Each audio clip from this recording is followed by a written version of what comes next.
Yes, 90 pounds. That's amazing. Yeah, well, that's happened to me.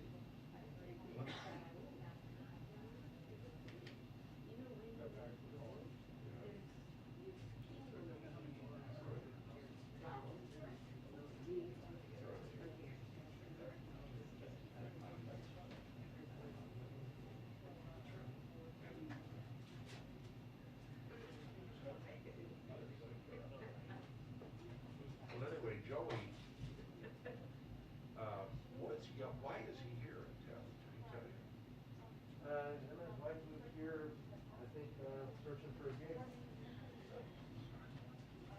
He's living in a nice place too, in Connecticut. Connecticut, not too far from the zoo. Yeah, that's right. Yep. Nice guy. Yeah, nice guy. And you know, I covered his first campaign when he won the nomination for Congress. He established, he beat incumbent, but that redistricting. Took him out. Yeah.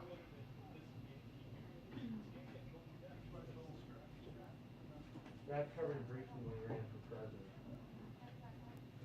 That was a dumb move on his part. I didn't understand it. But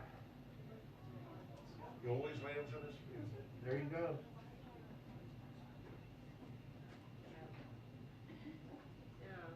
This guy.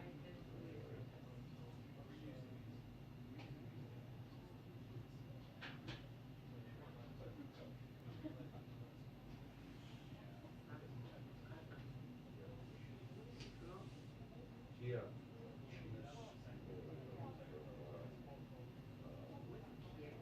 Capital.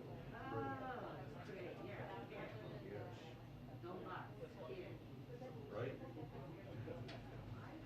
Kiev or Kiev? That's right. Kiev. Yeah, Kiev. Yeah. Right? That's exactly right. I can't tell you how many people I've heard butchered lately.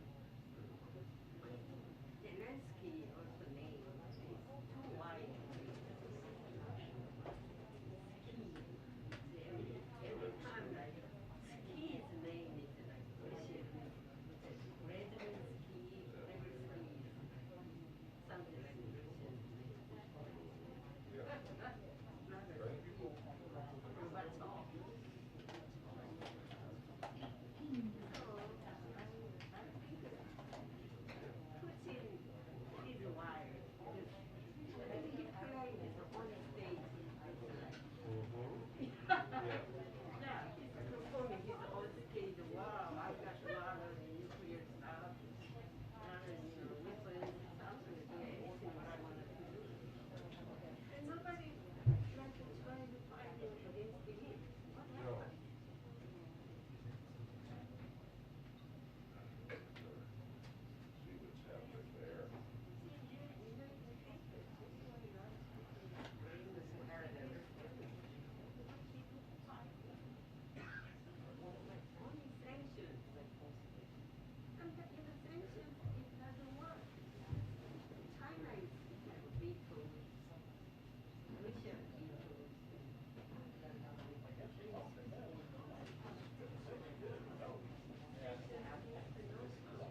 fine, how are you?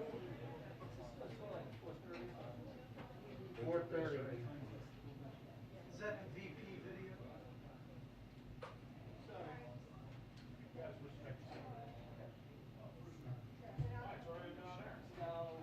Yes, it has. Right there.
does he have the signs of dementia or early dementia?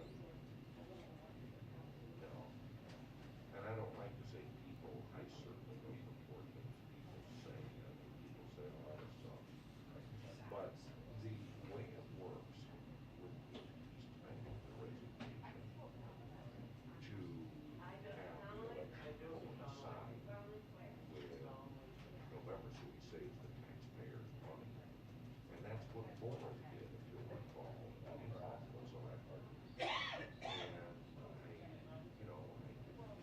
credit because that costs a lot of money to have that. Now, I don't have a clue who would run for it. I never had a guy with boots on, quite honestly. He did say something like that. But I just don't know. I looked out there, the governor, for the election, he won't run. I don't know what the previous governor, I just, many of the members of Congress, something like that,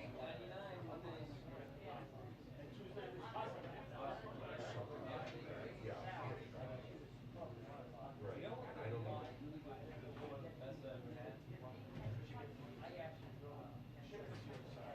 I don't even, yeah, after you recovered from the shot.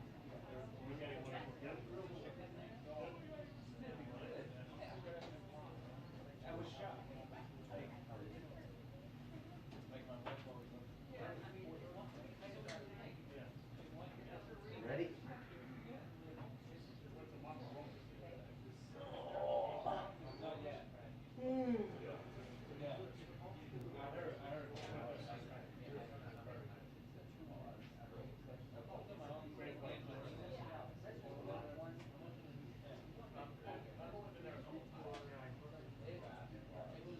His wife.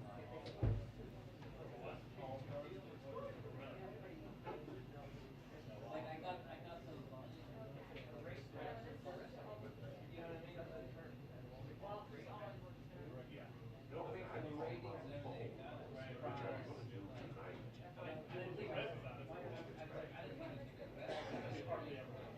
It would be great to have space for interview. So we'll talk about it. But I have never thought about him running, him retiring, someone running. P.K. Small, former Speaker of the House, first black speaker, ran in the primary against Lincoln, could easily run. I'm just thinking aloud now, but what do I know? The Congress first.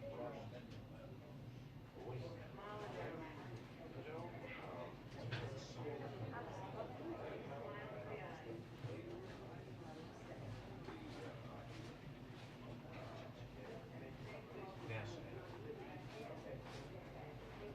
then there's someone else there.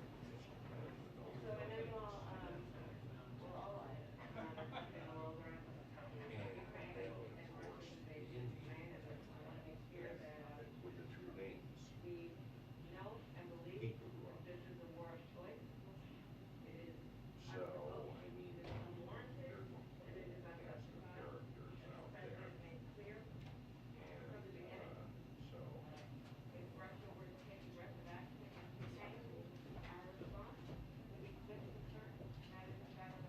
Yeah.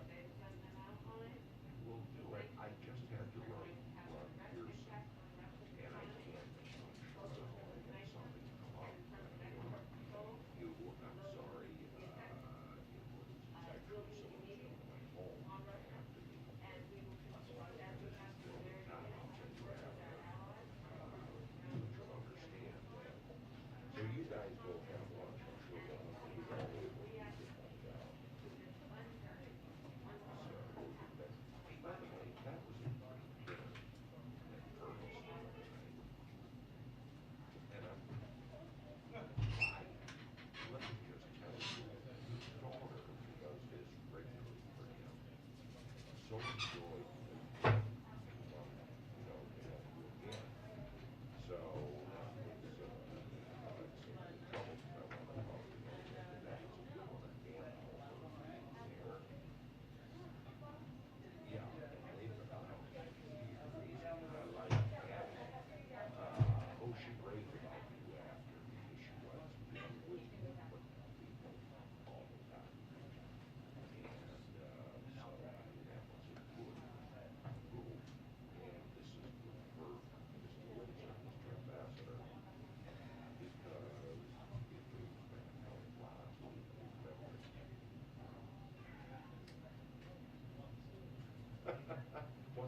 story. What a day, what a day, what a day, what a day.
Did you happen to know when they put these lights in?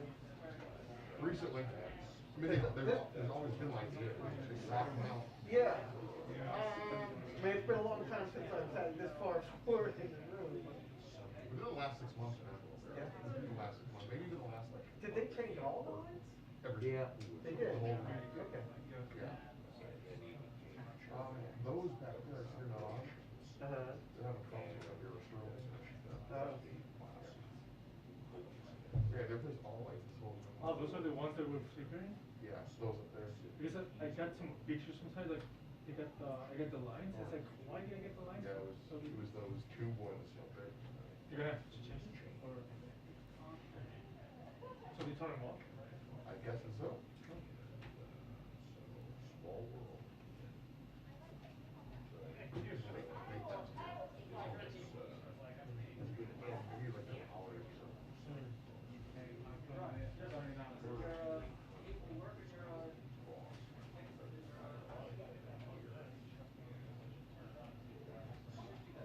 During the Trump time, we had so much free time, I could look up, sit anywhere and see all this stuff.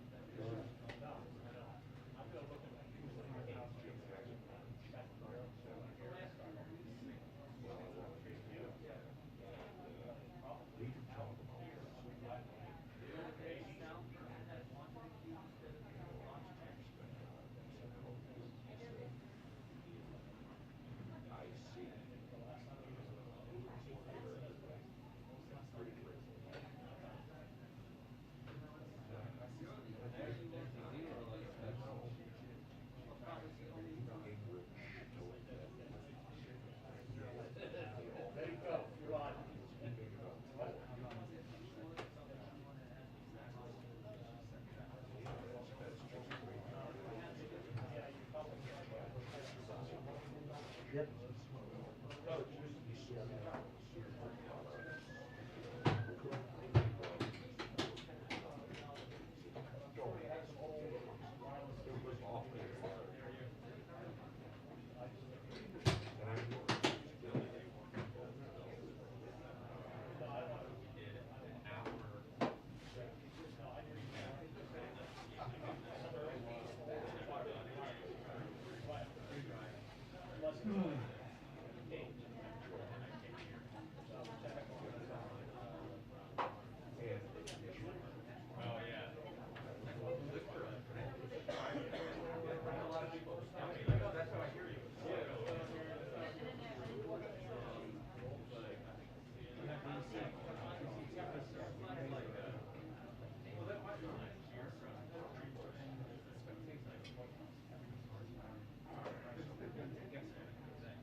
5:30.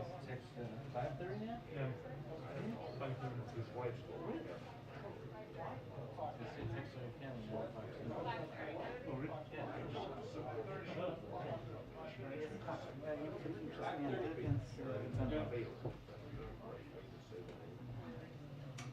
Val.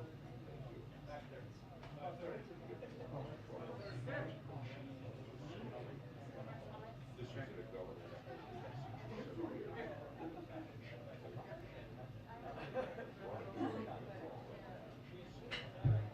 His wife is just not going to know because control.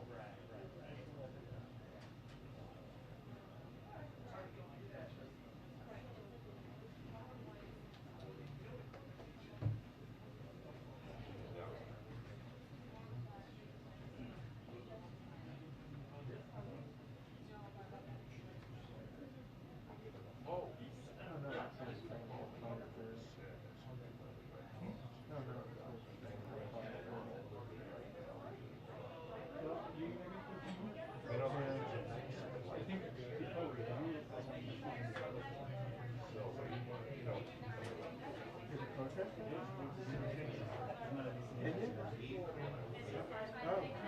I think before we do, because you're gonna get sweat. Oh, Yeah, yeah.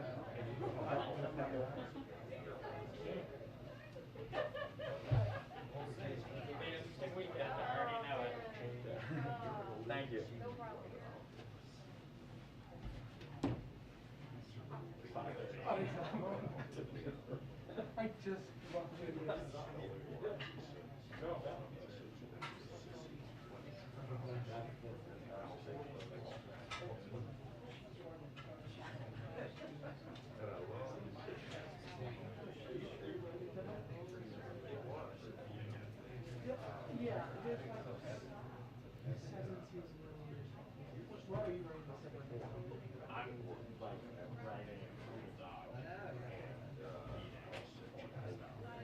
I just walked in.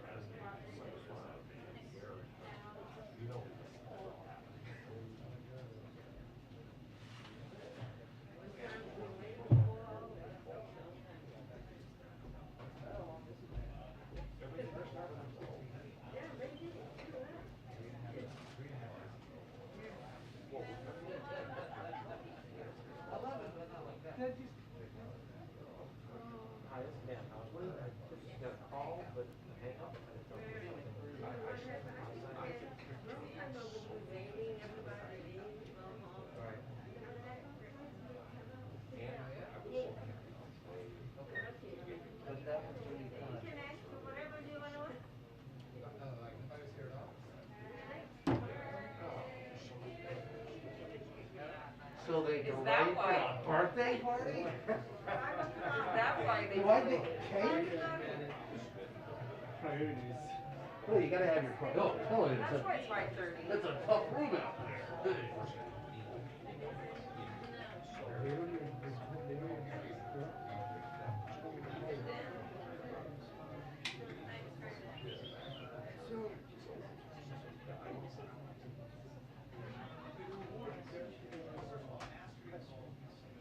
Okay, I didn't mean to hold you.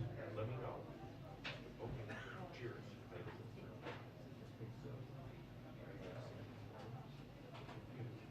Hey, at least we're not finance.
didn't put money aside in the spend account this year, so that's pinching us on the budget.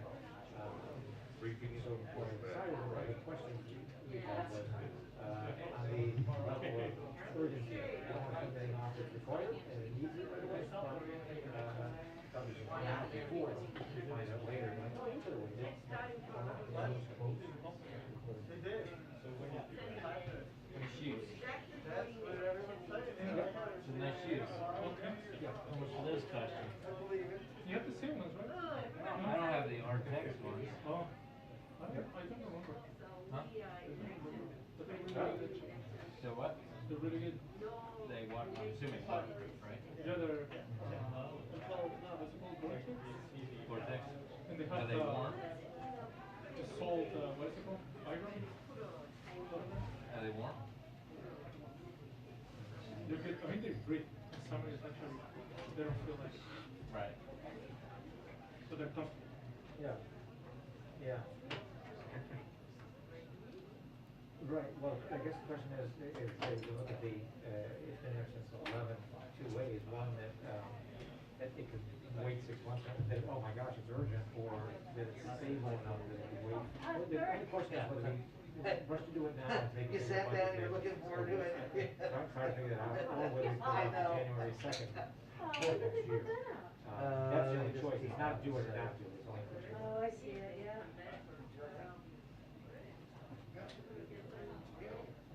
Right. Yeah, that's your body.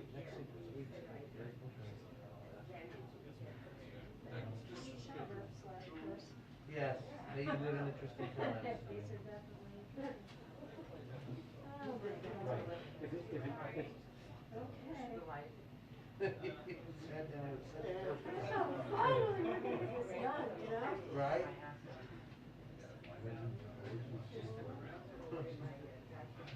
Right. If it becomes so dramatic, does that indicate somehow the prognosis is doing it worse, or just that it makes it more painful for her till she gets it done? Well, someone told me. Yeah. You gonna get your coat? Yeah. Okay, I'll stay here.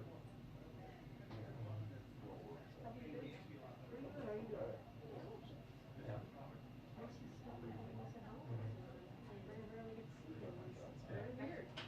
Yeah, that's we're good. Oh,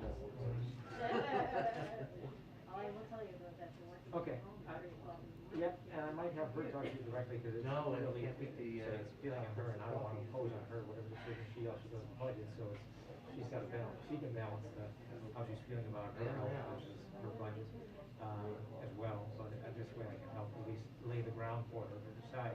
The one thing she was wondering, and the office didn't want to talk about it, and said, it'll be up to you, but they didn't do it, but is there any way to pay the installments on it after, you know, kind of thing? Pay some now and then break up some of the rest of the balance for a few months after. There?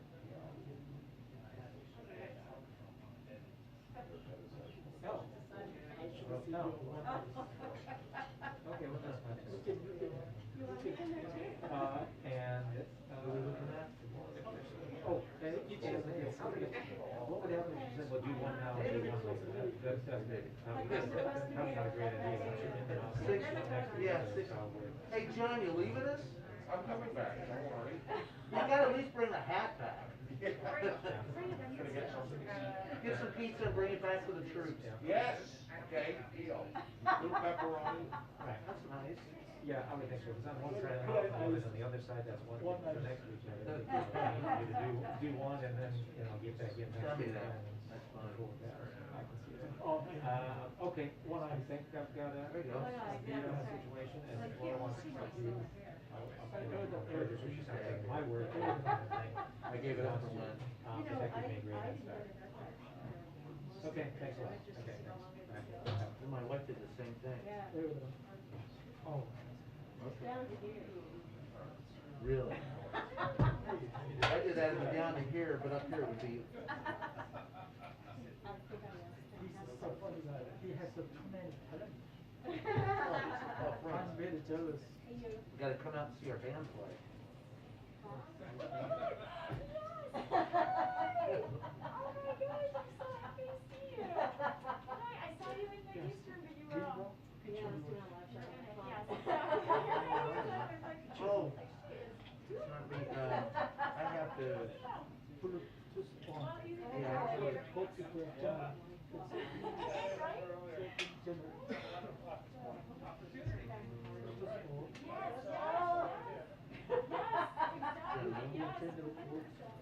everyone. Oh, the good old days. So Brian's, that would be, there you go, Brian's phone right there. Now. Yep. Got it. And you send it to home. Oh, yeah. This one here, probably.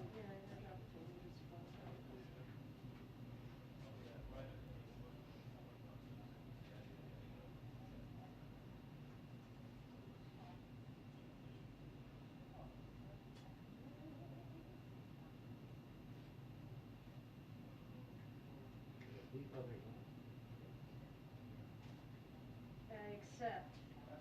Dun dun dun dun. Castle Thunder. Dun dun dun dun. Excellent. Now I have to tell my frustrated officer. 30. You originally get 2. Up here with such strength of purpose. I know you did. You were striding. I was impressed. I was striding. I mean, you were ready for it. I feel bad telling you. After people go first. Oh, yeah.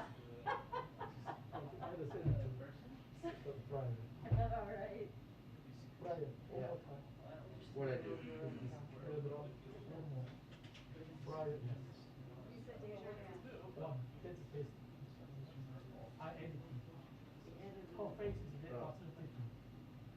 Took the hair on my eyes. I don't know where it is. Which one is it?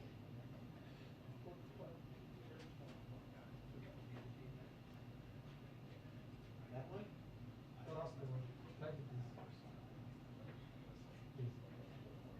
Oh, that one. You like that one good? This one. All right.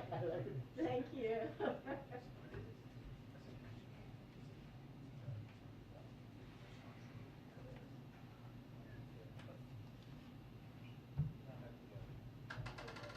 You were sending it to. Except. Dun dun dun dun. Cue the music. Morrison's cool out there. It's, yeah. It's like 75 or 80 yesterday. It was beautiful. I know, took a nice long walk, enjoyed myself. Oh, it's so good, nice people.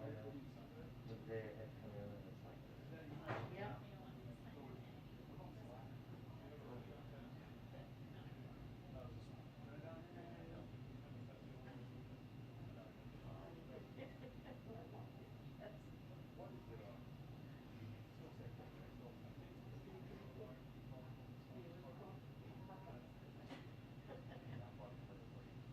what's your Twitter?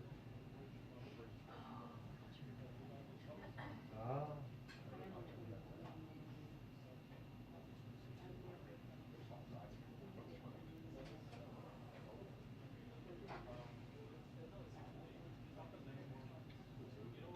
I know, we're all nervous. And every time the Kevin's win a marathon, Hey now.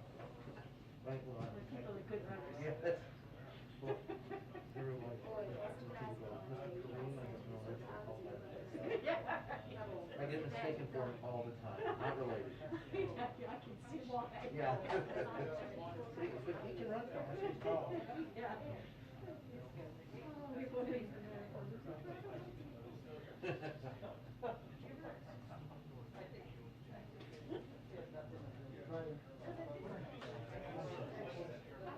Say with my, yeah. Okay, you got it. Look, wait a minute. What's your?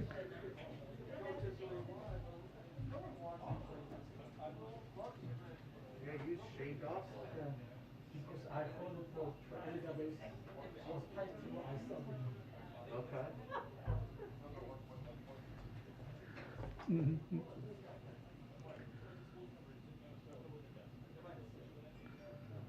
There you go.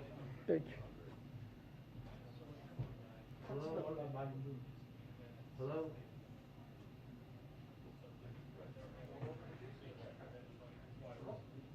Yeah. Yeah, that's, you gotta go over that. No, we did break after that, but you need to fix that.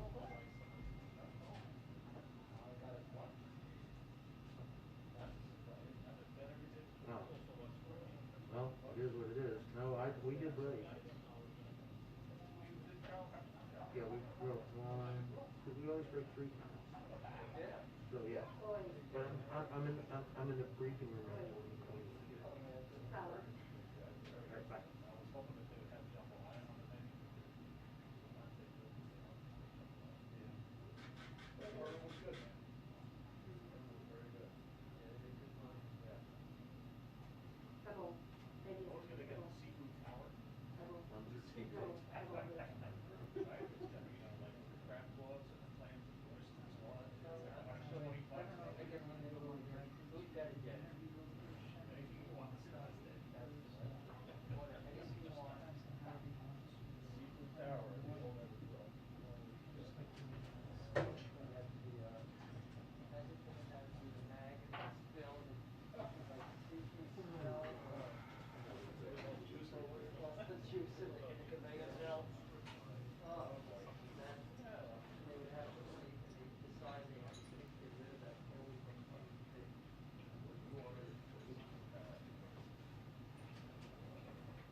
There it is. I give it 5 to 10 minutes either side.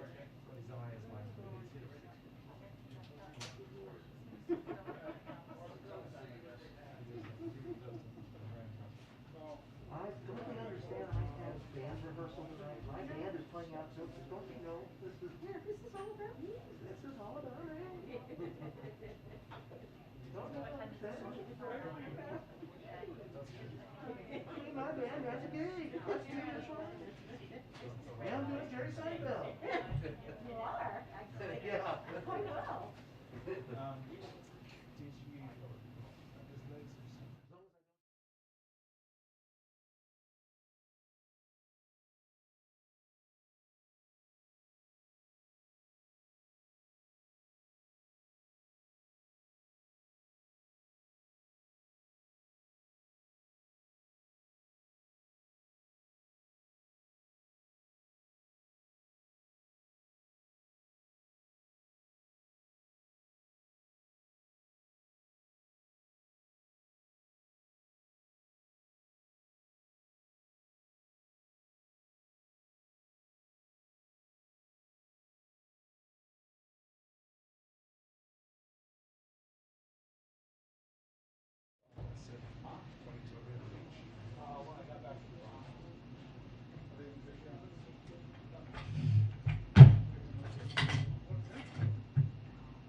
Well, part of the chicken is the McNugget.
Three-wheel drive.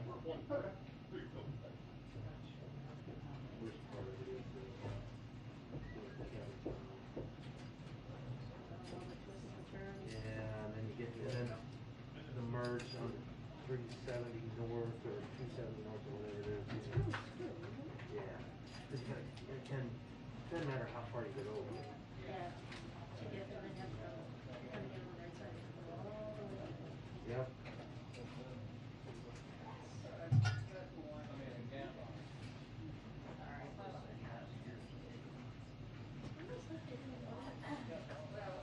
Yeah.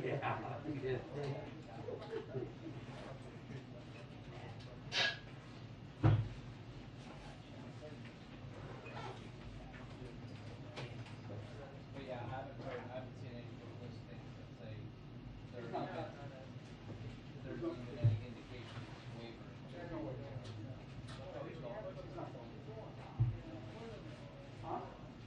They said the short list. We just lost her this weekend. She was 16. Yeah, towards the end. She was our one person. I've got pictures of her. She's brought in killed. I don't know how she killed. Oh, there he is. Yeah. We haven't heard any indication. She had a good life. She would pick on this. I got this. I'll show you. I've got this kind of American flavor. And she used to. Oh yeah. He avoided her like What kind of a dog is that? Yeah, this was the Rapunzel. Oh my God. And here, this is so, I went down to my waist, Oh and it was my dry, so God. when it was wet, it was really wet. Long. It was heavy. But it's all.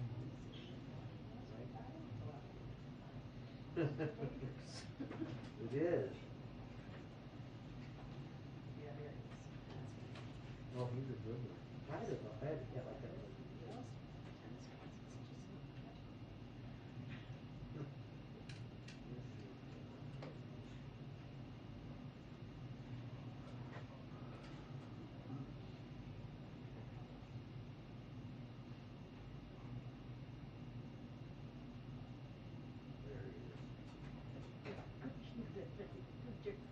He's 150 pounds. He put one paw here, one paw here, and stared him in the face.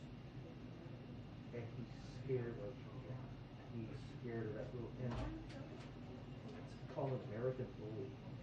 That's really what it's called? Yeah, it's a mixture of Or bulldog? a bulldog, a mastiff, and an English bulldog. And it's that dog calls son dating this girl again. Her mother was in Alvin, had broken her mother, and bought two of these dogs. $13,000. And she decided they were too big, so Zachary took one of them. And she was going to give this dog to a shelter. Yeah. So my son put him in the car and drove him up to the now he's gone. Everything. Except the cat. Oh yeah. She would, and I would scold him, and we had another little bitty black one. He was the Jack Russell, and just died. And I would scold her, get off the couch. And then Littlefoot, Dad, would run in. She would hear me scolding the dog, and she would run into the room and smack the dog in the face. She did it all the time. She was, hey, Violet, get off the couch. And then Littlefoot would go, run in and go, bam. She was your assistant. Yeah, Discipline. she just loved to torture the dog. Oh. But yeah, well, she had diabetes. Yeah, that's probably what she had. Yeah, then towards the end, she had went into remission. I just told her. Yeah, what happens? She was diagnosed 7 years ago, so we got 75 years old. Good cat. she wouldn't take it after a while, so we kept quit giving it to her because she was so tortured. And we thought, well, if she dies, she dies, but she got better. And so, yeah, and then she just, it came in suddenly overnight.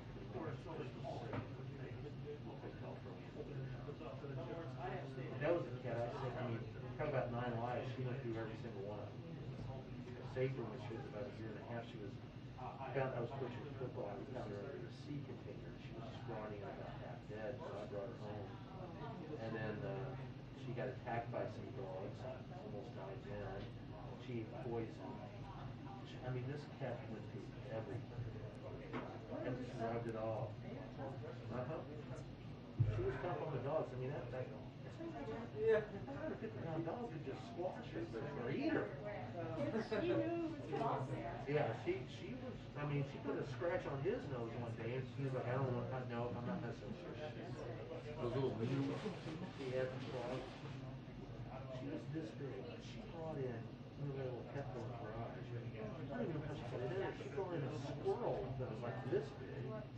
And she would lay her kills out, like, you know how when you go fishing? You go fishing and they're all hanging up in a line. And she would lay them flat, and she would walk out there in the garage and look at her, and then she would look at you and go like, this is how it's done. You need to understand how to do this. I'm teaching you. This is how you kill, and you lay them out so I can look at it. And one day he was in his street fences, old lady that died in the house, she was like 90. And they came through, she was the packer. And so they found lots of rats after she died. And so they were killing us. And you know, if you see your rats, let's know it's not traps. And I go, don't have to. She goes, what do you mean? I go, come here. I walked toward the garbage can. I opened it up. There were 2 dead rats in there. I go, how'd you do that? I go, I can't take responsibility for it, but I have a huntress over here. My cat's going. Yeah. Great cat. My boy is 10,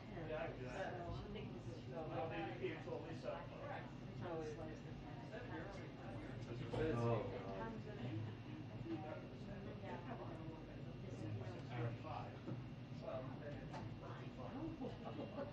we had a fat red cat. We had a fat red cat with an orange tabby. Yeah, we had one of those. Yeah. And he got really big. How? And the other one said, you know what? You could go to Okay, telling you better.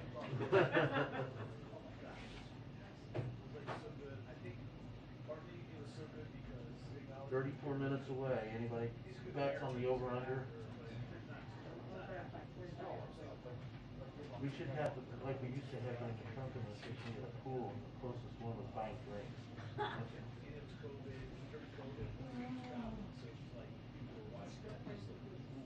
Yeah.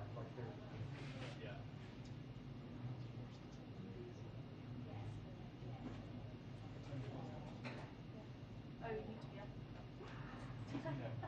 Yeah. Envision.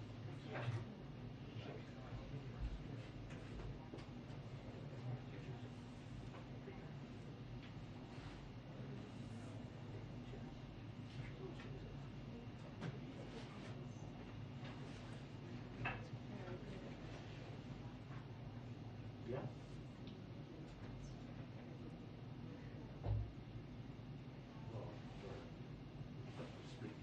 Limp spaghetti.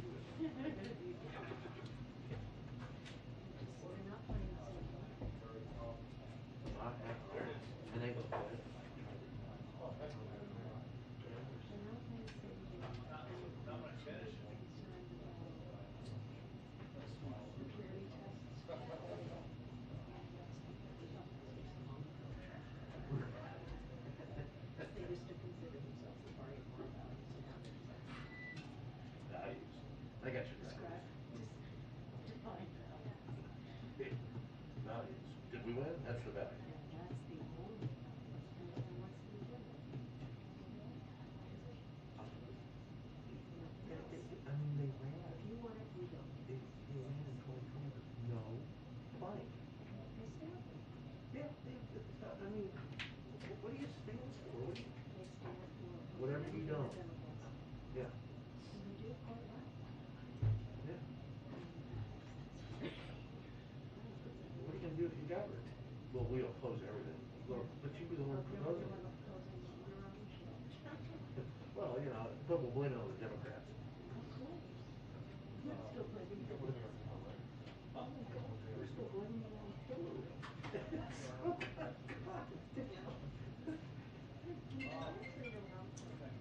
If I've seen them, I bet I've never. Well, we, Only with Hillary's email. right.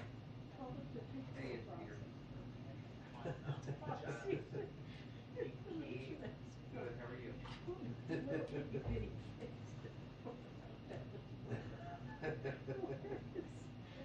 How is this not? I mean, how can they just let that go? How are the Democrats just like, oh, well, yeah, you know. I always get one of those funny to know about it, and the other just don't know about it. Yeah. That's, I mean, just don't know how to look at it. Oh, yeah, yeah. Tilly. Yeah. Republicans are playing chess with one king on the field. Checkmate.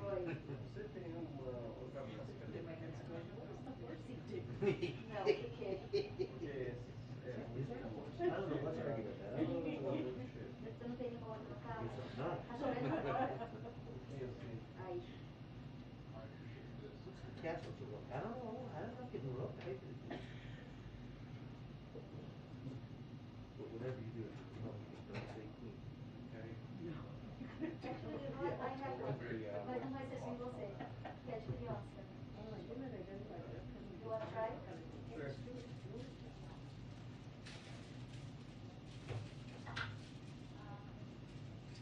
Se non servivi te poco, poi non giocavo per aprire.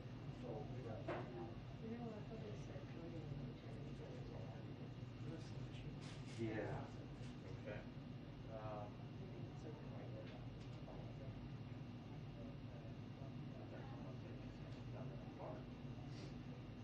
So I think I was paying like $4 something, right?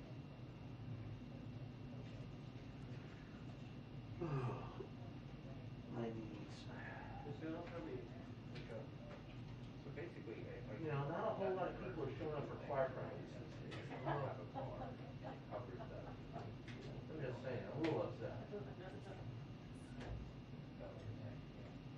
So I was saying, if you had a full, We're just getting started. No,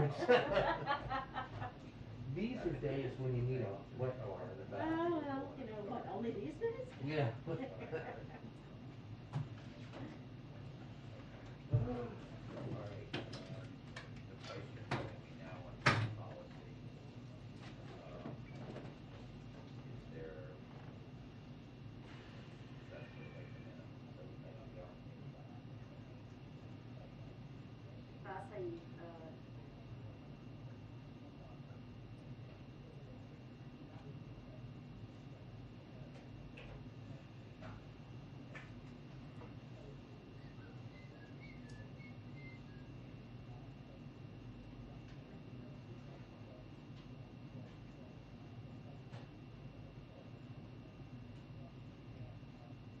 Well, okay, but let me ask you, okay, that, here's that, that doesn't make sense, 'cause like, I work with a ton of people that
Okay.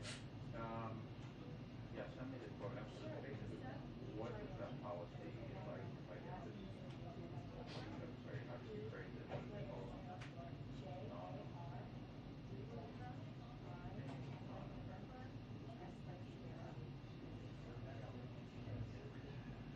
What's that?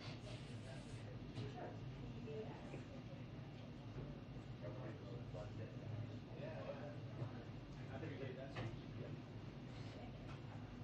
Well, it closed 92 up.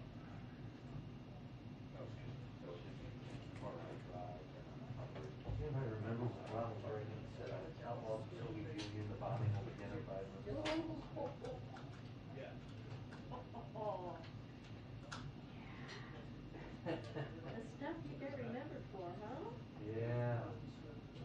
That's I don't know what never. it is. What is it? International banks.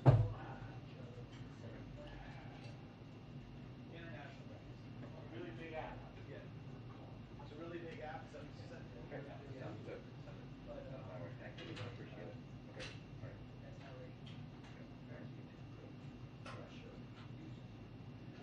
Okay, d'accord. Donc, voyez, Ah bon.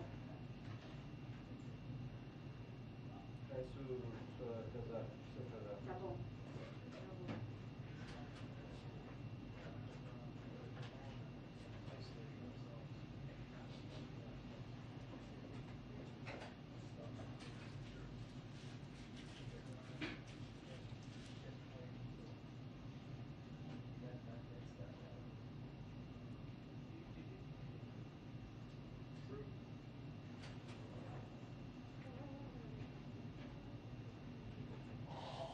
Ah bon.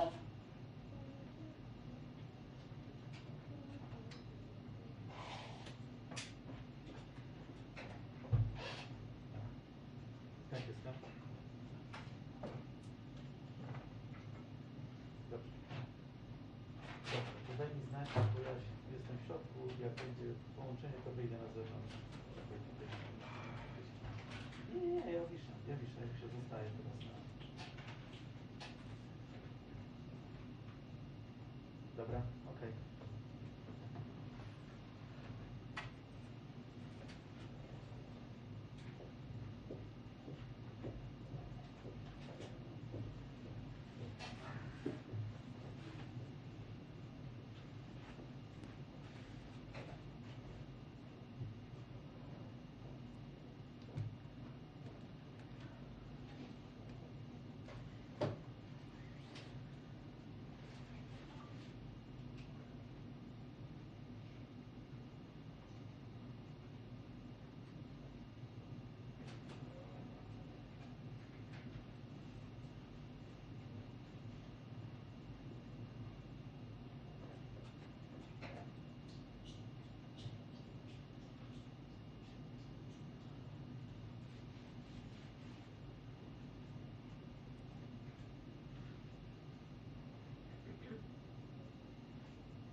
Hey.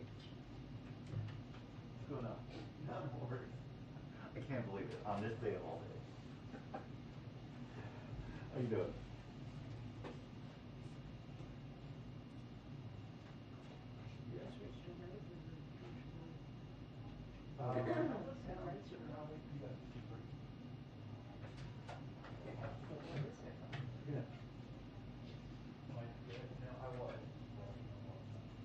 Tak, jestem, cześć.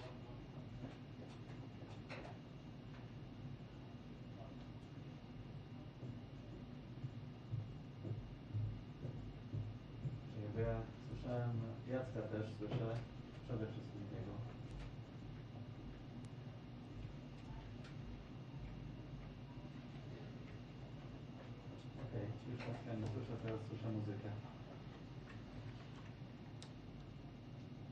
byłem na tym wystąpieniu Bidena, próbowałem zadać pytanie, ale na szczęście, znaczy jedno z pytań, które chciałem zadać, zadał amerykański dziennikarz.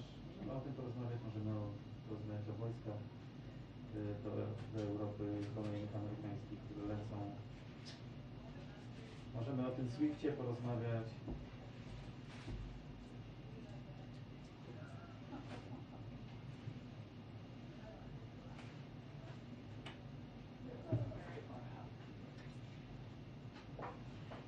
A to już wczoraj było wiadomo, to już wczoraj czy przedtem. No nie, tak, i pan dzisiaj powiedział, że nie ma, tak, nie ma zamiaru rozmawiać z tym. Well, Nawet nie powinien w ogóle rozmawiać, nie będzie to. Tak, tak, tak.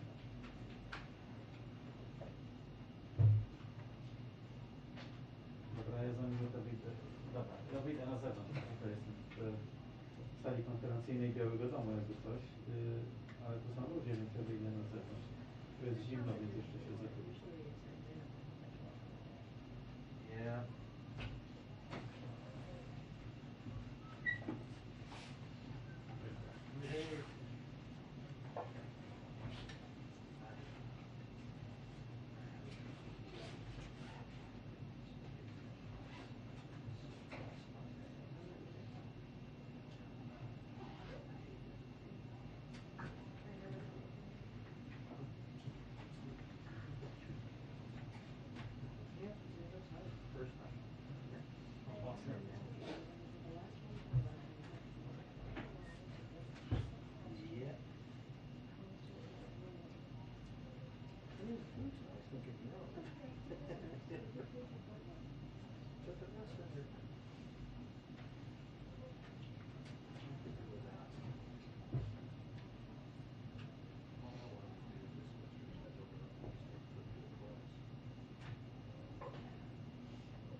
Hi, how are you? Well, I'm surprised they opened it up to.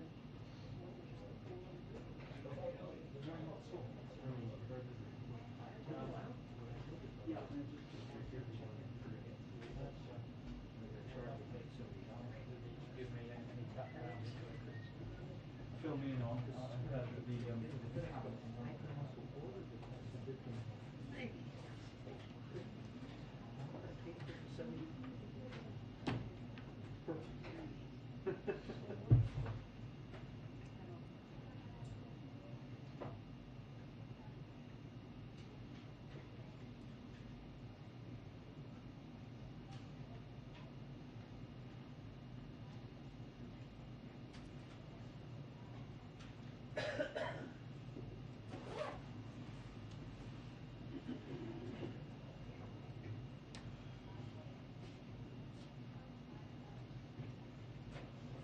I can go upstairs. What is this?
see where something for you gotta be. That's it. I'm Yep.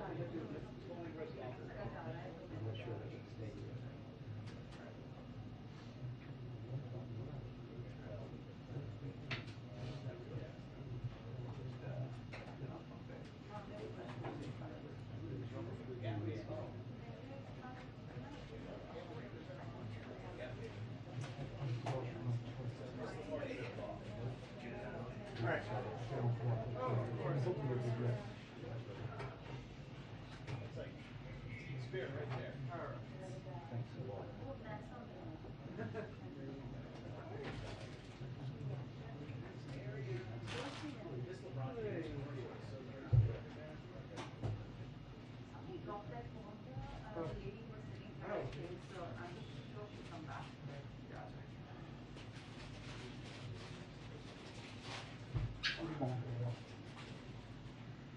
Can we get this going on with? There's a plastic. Until it gets pushed back. Lua, lua. Oh, baby.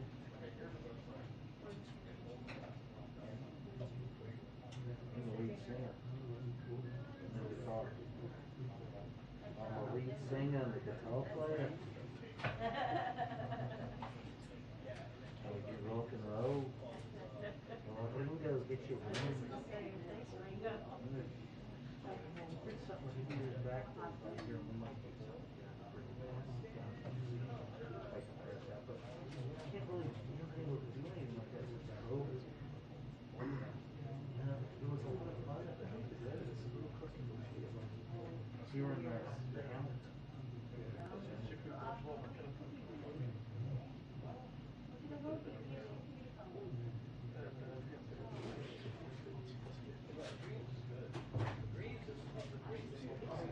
That's all right. 5, 16.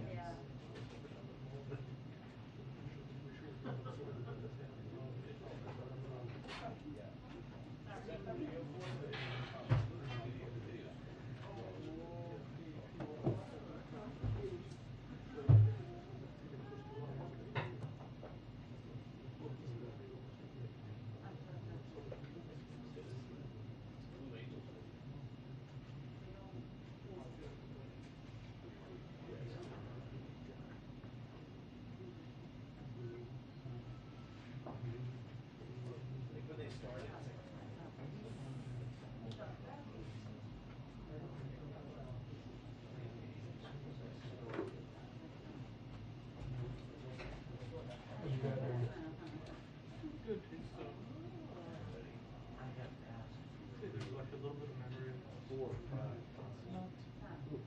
It's weird. Please help us. I think he has some obsessiveness about things. But sometimes he uses the memory loss as an excuse, I feel. Because when you get to the topic that you need to talk about, you get zero and the whatever. But if you get into something about his illness or his medication or any of that stuff, he can just throw at you the I don't understand Russian God or whatever. It's kind of weird.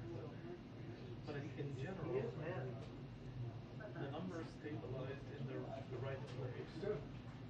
But then they reduce the dose of medication a little bit. To see, because they don't want to give you the heaviest dose. Right, you don't need it.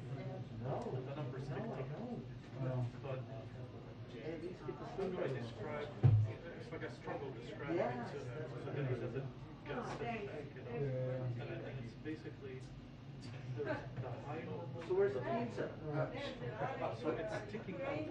You're gonna bring pizza? So I just ate so you're much within of the that. high normal. You're not above normal. So while yes, it is moving in the wrong direction, but it's not really. It's not like saying your blood pressure should be at 100 and you shot past 100 and you know. It's between your blood pressure should be between 80 and 100, and you're ticking up from 80 towards 100. That's just like my blood pressure. That's exactly what it is. So we need to keep an eye on it. It's not a problem. So we need to keep an eye on it. It's a lot more.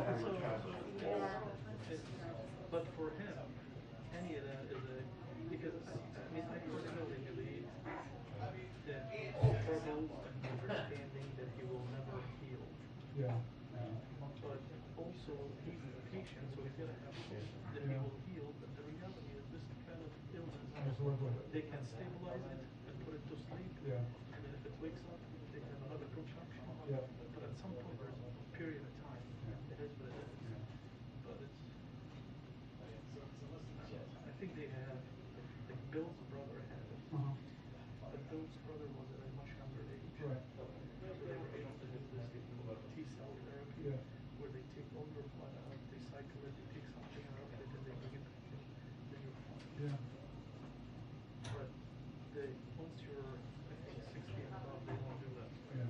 That's for, they, first of all, very expensive. Yeah. Second of all, they do it for people who, they swing cancer for 20, 40 years. Right. Instead of doing it for people who are 80. Yeah. Yeah. So it's, and they're probably not doing it because it's high risk. Yeah. Oh, yeah. I don't know what the answer is, but I can say that it's complicated. You know, we remodeled the whole bathroom and made it a full shower. Yeah. So I mean, that's the ultimate goal is if we need to put a chair in there, we need to do whatever. I mean, I was gonna put a bunch of candles, and then I realized I don't want to put a bunch of holes and no shower, and if anything, you'll get the suction from it. Yeah. But then, or you can just put a plastic chair. Gotcha, that's a good idea. But yeah, I don't know. I mean, we're doing the best to not be in a shelter environment. And we're sharing custody with my sister. And we're struggling with my mom because all her health stuff is over there. But she has to be now between there and here. It's this crooked shit. And doing everything because even if we could put it on a 28-day travel cycle, we can't. Yeah.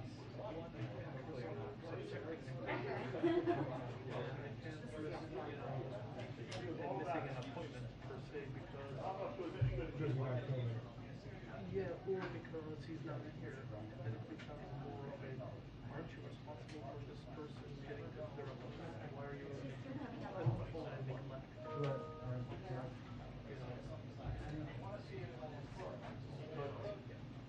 I 22. Now I'm afraid to leave the room. Go to the bathroom. You waited too late. I know. It's not easy. No. And like next month, literally next month, we have Mom arrives tomorrow night. Monday, Does she spend most of the time here or there? Or There. split? It's yeah. Yeah. So she just went there for 2 months, and now she's gonna be here. So then I'm splitting him with my sister. So she's in No, it's an evening, man. Cambridge, Maryland. So she's basically about 16. I didn't make her work. I know. But Mom arrives Friday night. If you need it. Comes over to our house Saturday. Yeah. Monday we have to take him for pre-op for his eye. Here. Wednesday I think we have to do the eye cataract surgery. Yeah. And then less than a week later he has to go for his chemo. Yeah. Where did you do that? Where did you do that? All the time?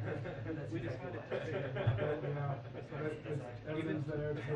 It's annoying to do the drive, Yeah. but it's all but one place that can do everything. Yeah.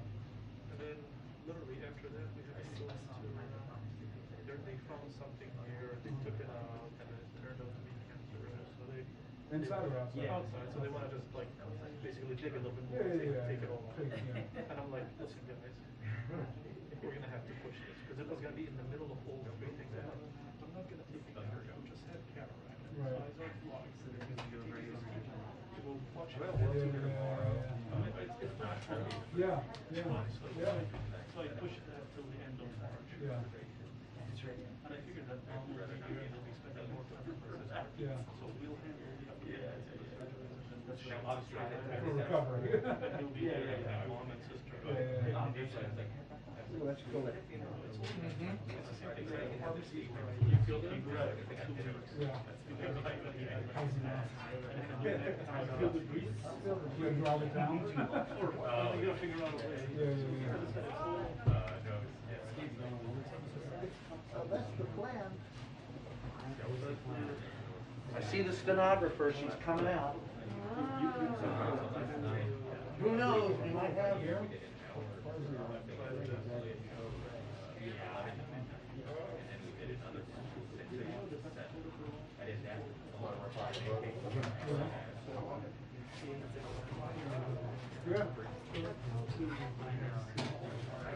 Take care of you. Yeah. Yeah, no, you're okay. Yep. No.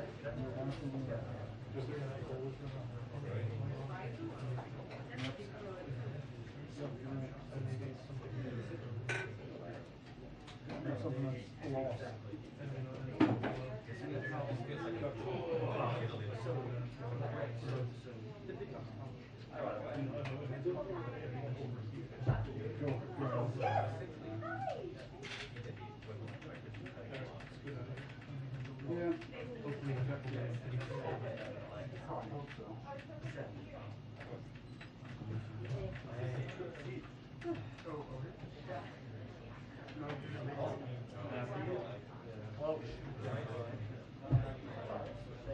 Yeah.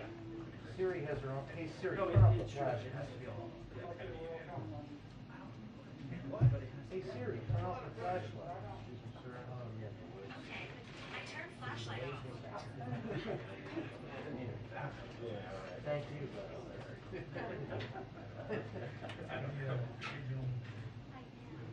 I'm sure everybody's got red.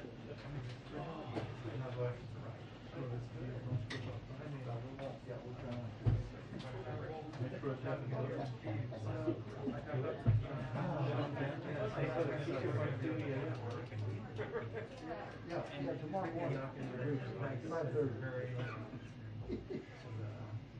When I was in Haiti after the earthquake, that still was there. And so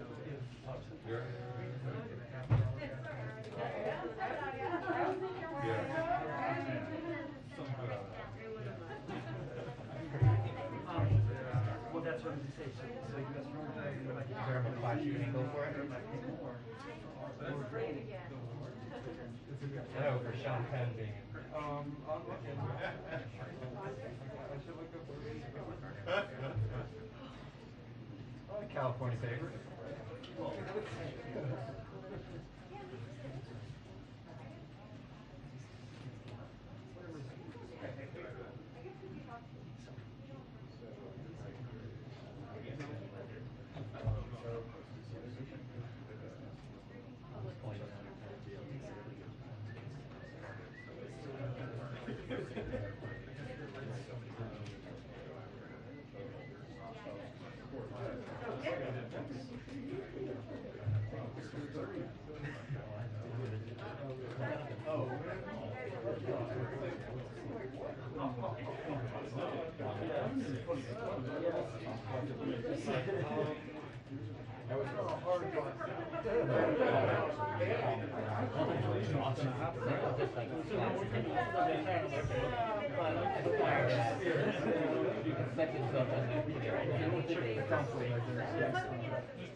We sit like at the kitchen table, like maybe they have the what's the white one? I don't know. That would definitely give me more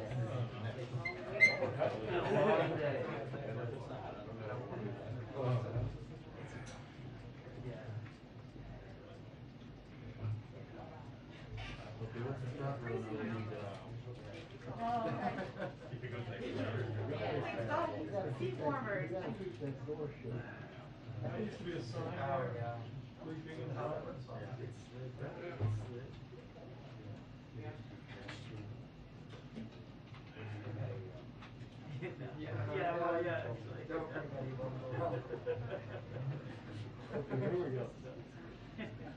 This is a good sign. This is a good sign.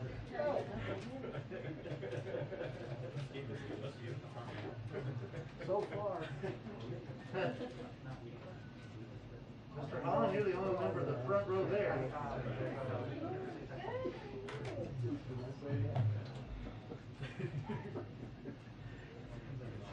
Okay, let's go. Very, very neat.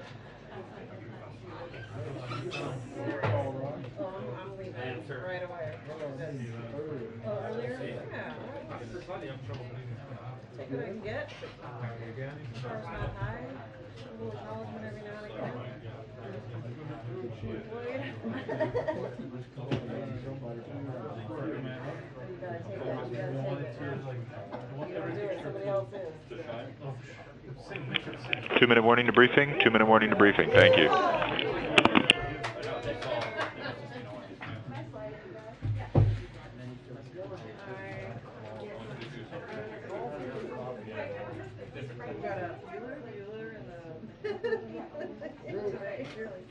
Keep everyone on their toes. See, you got called on it. I know, that's how I just powerful he missed is. that, Steve. That's how powerful he is. He wasn't even there. What are the socks today? What do we got?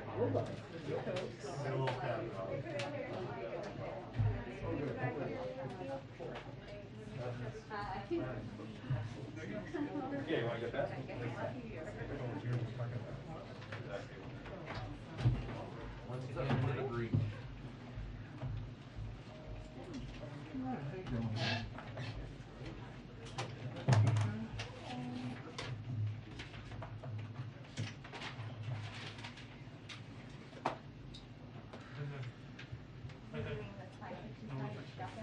Yep. Yeah.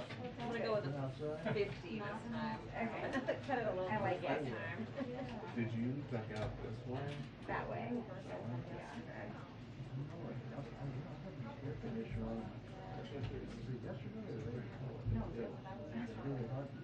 Right at the top of the six. And then boom.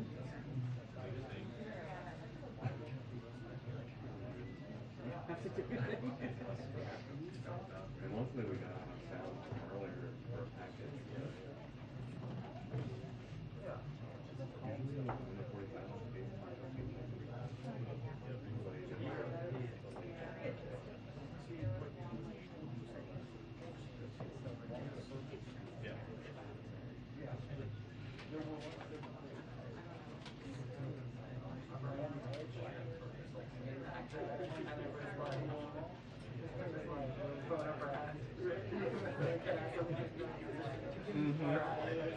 I know. I know.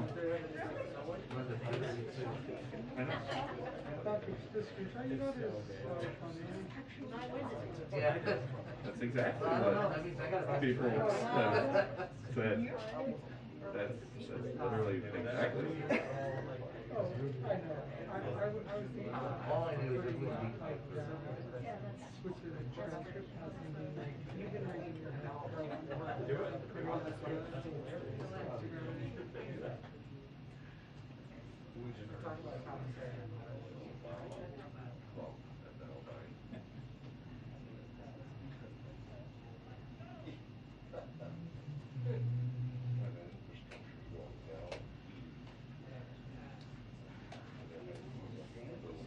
Do you think this is gonna be the SCOTUS announcement? ABJ is walking out. Honestly, I would just cry silent little tears right here. I just can't handle that today. And take one.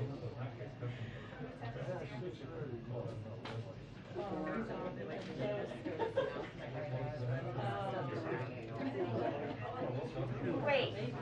Hi, everyone. Hello. Okay, back by popular demand. If he decides he's not going to be an economic expert anymore, he might have a future in our business, or in the press office.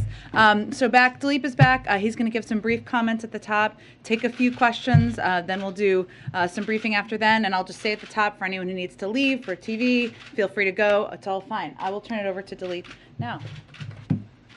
Thank you, Jen. Good to see all of you again, but this is a briefing I never wanted to give. I'd like to start by saying the prayers of the entire world are with the people of Ukraine today as they suffer an unjustified, unprovoked, and premeditated attack by the Russian military forces. President Biden has said from the start of this crisis, if Putin chooses to invade, the cost to Russia will be immediate and profound, to its financial system, to its economy, to its technology base, and to its strategic position in the world. As the world has now witnessed, Putin has made his choice. He rejected diplomacy and chose war. And today, the president has announced our response. Because of Putin's choices, his flagrant violation of international law, and his utter disregard for the principles that underpin peace and security across the world, we will now ensure his decision is remembered as a strategic failure. Today, we impose an unprecedented package of financial sanctions and export restrictions in lockstep with our allies and partners that will isolate Russia from the global financial system, shut down its access to cutting-edge technology, and undercut Putin's strategic ambitions to diversify and modernize his economy. Let me walk you through a few specifics, and I'll be happy to take questions. On financial sanctions, I stood at this podium on Tuesday and said we would impose the most severe sanctions ever levied on Russia if Putin proceeded with the invasion. Today, we're following through.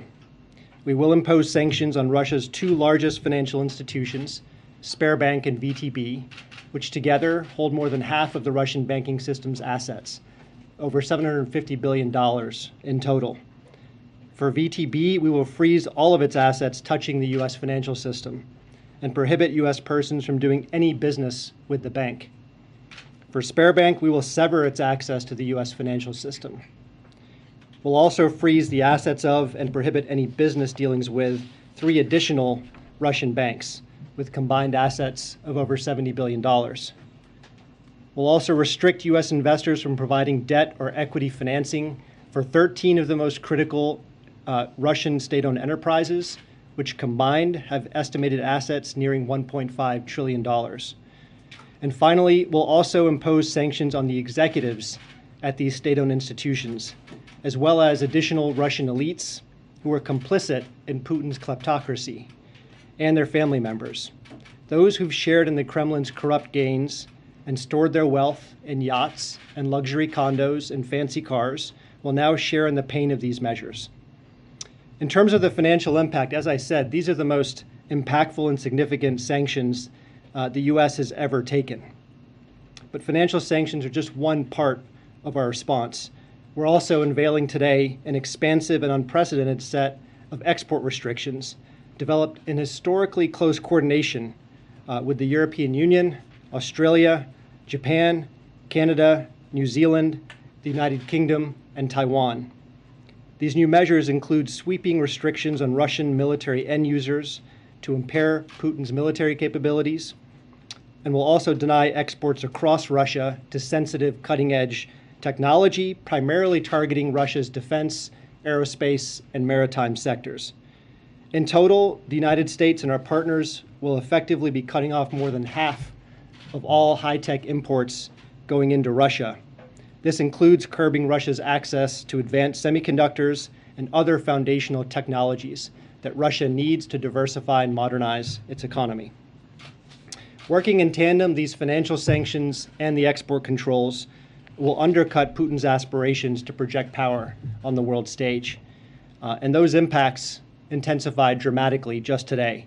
The Russian stock market plunged over 30% at one point before being halted by local regulators. Russia's currency, the ruble, weakened to its weakest value on record against the dollar before the central bank intervened. And the price the market is charging the Russian government to borrow is now above 15%. These impacts over time will translate into higher inflation, higher interest rates, lower purchasing power, lower investment, lower productive capacity, lower growth, and lower living standards in Russia. To be clear, this is not the outcome we wanted. It's both a tragedy for the people of Ukraine and a very raw deal for the Russian people. But Putin's war of choice has required that we do what we said, and to ensure this will be a strategic failure. Finally, let me just say a few words about the impact of Russia's choices on the U.S. We've intentionally scoped our sanctions to deliver severe impact on the Russian economy while minimizing the cost to the U.S. as well as our allies and partners. To be clear, our sanctions are not designed to cause any disruption to the current flow of energy from Russia to the world. We've carved out energy payments on a time-bound basis to allow for an orderly transition of these flows away from sanctioned institutions, and we provided other licenses to provide for an orderly wind down of business. Let me just stop there and take your questions. I just had a real quick question. You said it would take some time before it affects the economy and inflation. What's the timetable? How long do you think it will take until you have demonstrable results? Well, look, these are costs that build over time. And as I mentioned, I think last Friday, any leader, whether you're an autocrat or a small d Democrat, has to pay attention to the living standards of your country. And already we're seeing the effects of these measures and the signaling that we provided over the last 3 months. Before these sanctions were implemented, inflation in Russia was 8.7%. The government's borrowing costs had spiked above 10%. The ruble had lost almost 15% of its value. And today, those costs escalated dramatically. Now, it's going to be up to President Putin to decide, ultimately, how much cost he's willing to bear. But what we control is to make sure this will be a strategic failure, not just because of the sanctions, but also because of the export controls, because of Europe's accelerated diversification away from Russia in terms of its energy supply, due to our fortification of NATO's eastern flank, and due to the renewed energy and unity and determination by the West to stand up for our values and advance our principles. But to confirm, you're in it for the long haul, right? You're until you see the results that you want. We understand that these costs will accumulate over time. You've just laid out all of the actions that the U.S. that our allies have taken at this point. As you understand, the questions, though, at this point are about the actions you have not yet chosen to take at this point, specifically the SWIFT system and sanctioning President Putin specifically himself. What are the triggers at this point? Are there actions that President Putin might still take, you're expecting, that would trigger those sanctions? Or what are the potential complications, especially about sanctioning Putin personally? So I understand a lot of questions about SWIFT and about sanctioning President Putin and lots of other measures that could be mentioned. But let me say this. I think today was a demonstration that we mean what we say. We delivered on what we said we would do in terms of imposing costs. So when we say all options are on the table and that we're prepared to continue to ratchet costs higher, it would be a mistake to doubt that resolve. But let me also step back and say that when we consider which sanctions to apply, we're not cowboys and cowgirls pressing a button to impose costs. We follow a set of principles. We want the sanctions to be impactful enough to demonstrate our resolve and to show that we have the capacity to deliver overwhelming costs to Russia. That's one. Number two, we want them to be responsible, to avoid even the perception of targeting the average Russian civilian, and of course, unwanted spillovers back to the US or the global economy. Number three, we want to stay coordinated. And so we calibrate our sanctions to maximize the chance that we move in lockstep with our allies and partners. Number four, they should be flexible so that we can escalate or de-escalate depending on facts on the ground. And lastly, as I mentioned before, they have to be sustainable. These sanctions work over the long term. That's what will guide our design. In light of the sanctions that were announced against individuals and entities in Belarus, can you tell us whether there are sanctions against any other countries that are being seriously considered at the moment? And what is the line that a nation would need to cross in this conflict for them to be on the receiving end of sanctions from the U.S.? Well, the Belarus measures were about delivering cost to a country that aided and abetted what we saw yesterday and overnight. But I have nothing else for you in terms of other countries being targeted. JJ. Oh, do you have a question? Oh, yeah, definitely. I know I didn't mean, I was confusing the arms here. You want to go in the middle? No. Thank you, Philly. We'll come back to you. I wanted to ask you about some of the carve-outs. There are general licenses for more than a dozen areas, agriculture, energy, and you just said that the importance is to limit the impact on Americans. But I was hoping that you could say, is there a percentage that you can share of the number of exemptions that make up the overall transactions? So the general licenses, what percentage of the transactions are under those licenses? I would refer you to Treasury and OFAC for the details on what exactly is being exempted and the percentage of business that would be included. I mean, could you say, is it a third? Is it a half? I mean, is it a small percentage? Is it a high percentage? I would go back to the principles of our design. The measures themselves and the exemptions are balanced so that we can deliver overwhelming costs while not having unintended consequences. And so that's the principle. But as to the specifics, I'd refer you to Treasury.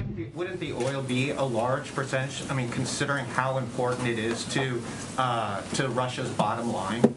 Well, look, where we have an asymmetric advantage is in foreign capital and cutting-edge technology.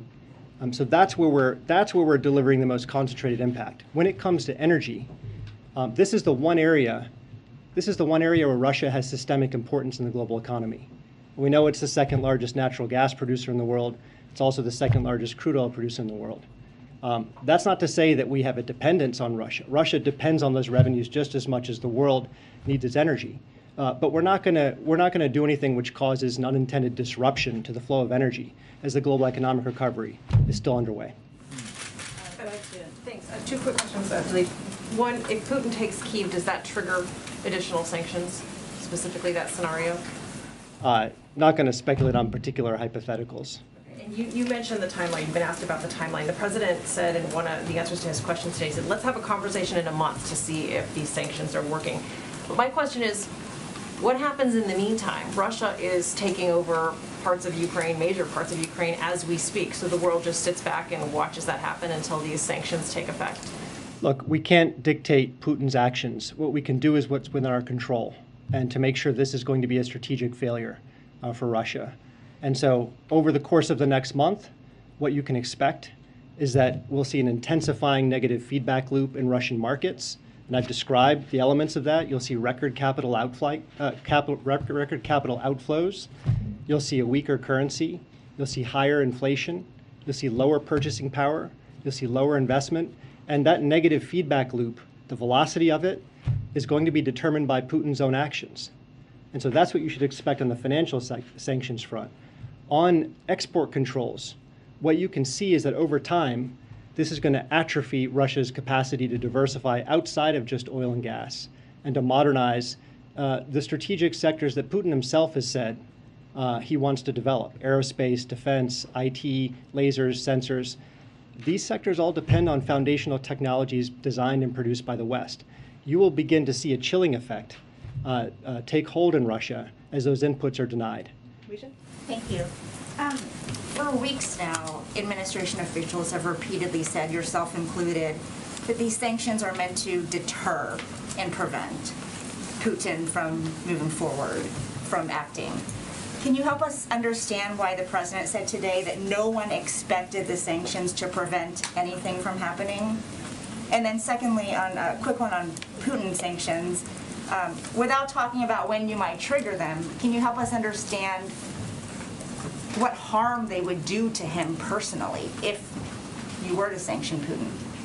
Look, on your first question, we don't usually engage in hypotheticals up here at this podium, but let's play this out. Had we unleashed our entire package of financial sanctions preemptively, I think a couple of things might have happened. Number one, President Putin might have said, look, these people are not serious about diplomacy. They're not engaging in a good faith effort to promote peace. Instead, they're escalating. And that could provide a justification for him to escalate and invade. Secondly, he could look at it as a sunk cost. In other words, President Putin could think, I've already paid the price. Why don't I actually take what I paid for, which is Ukraine's freedom? So that's what we wanted to avoid. Look, ultimately, the goal of our sanctions is to make this a strategic failure for Russia. And let's define a little bit of what that means. Strategic success in the 21st century is not about a physical land grab of territory. That's what Putin has done. In this century, strategic power is increasingly measured and exercised by economic strength, by technological sophistication, and your story, who you are, what your values are. Can you attract ideas and talent and goodwill? And on each of those measures, this will be a failure for Russia. I keep asking you these same sorry, questions. I don't think She's not done yet. Let Lucia finish. Go ahead. On President Putin. But is it fair to say no one expected the sanctions to prevent anything? You certainly expected that, right? Look, we signaled as clearly as we could what was coming if Russia proceeded with an invasion. As I mentioned before, economic costs of this severity generally matter to any leader because of the effect it has on his people's living standards. In this case, Putin made the wrong choice. It's the same. How can you I keep asking you the same JJ's question. asking a question. How can you Go ahead, ensure JJ. that these One more on sanctions SWIFT, please. don't really affect The ordinary UK has people been in Russia? pressuring allies to still reject Russia from the SWIFT system. Can you say if the U.S. is still intensely working to pressure allies to do the same? How intensely are you guys pursuing I can't that? comment on what the UK's position is. I'm not going to speak to that. But what I'll say is the sanctions measures we impose today, I think without question, were the most consequential ever levied on Russia, and arguably the most consequential ever levied in history, if you look at the aggregate financial impact on Russia. So that's why we took the measures that we did. And we did so because we could move in lockstep with our allies and partners, and because we think the spillover effects will be manageable. I'm trying to figure out if this is still a realistic live round. Is the U.S. really still making an intense effort for this, or is it essentially... This being SWIFT? Well, look, again, I'm just going to repeat, all options are on the table, and we're prepared to ratchet costs higher at a time and place of our choosing. And, you know, President Putin should take that seriously after what he saw today. Michael? How do you ensure that these sanctions don't Simon, really affect Michael, ordinary people let in Michael Russia? ask his question. Go ahead, Michael. Same question.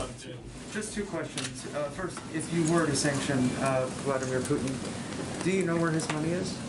Not going to comment on that. And secondly, what is the message to Russia at this point on what it would take to roll back and relieve some of the sanctions that you put in place today? Look, the road to diplomacy is always open. Diplomacy is never dead. But in the current circumstance, in the immediate aftermath of an invasion, that option is not available. Right now, we're imposing severe consequences on Russia for its decisions.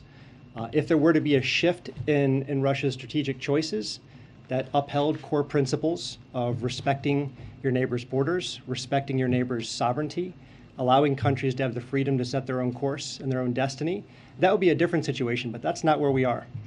Tyler? You suggested that there's things that still remain on the table, but as you walked through the hypothetical scenarios of trying to keep diplomacy open, you said that they have now crossed the line.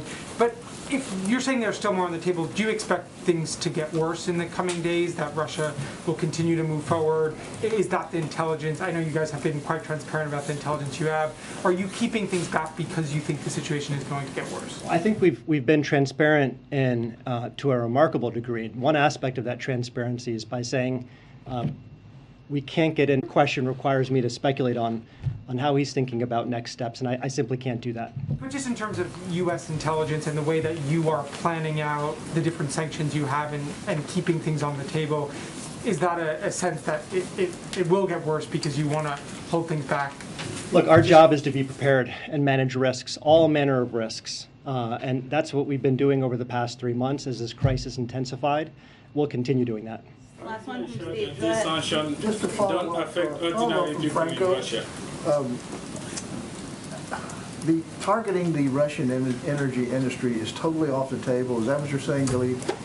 What I'm saying is that our measures were not designed to disrupt in any way the current flow of energy from Russia to the world. Now, we have also said we are going to cut off Russia's access to cutting-edge technology. That technology can be used across many sectors. And so as it relates to Russia's long-term productive capacity, we are seeking to degrade that capacity, but nothing in the short term as it relates to energy. Thank you so much. Thank you for Thank you. joining Thank us. you, Joe. Appreciate Thank it. you.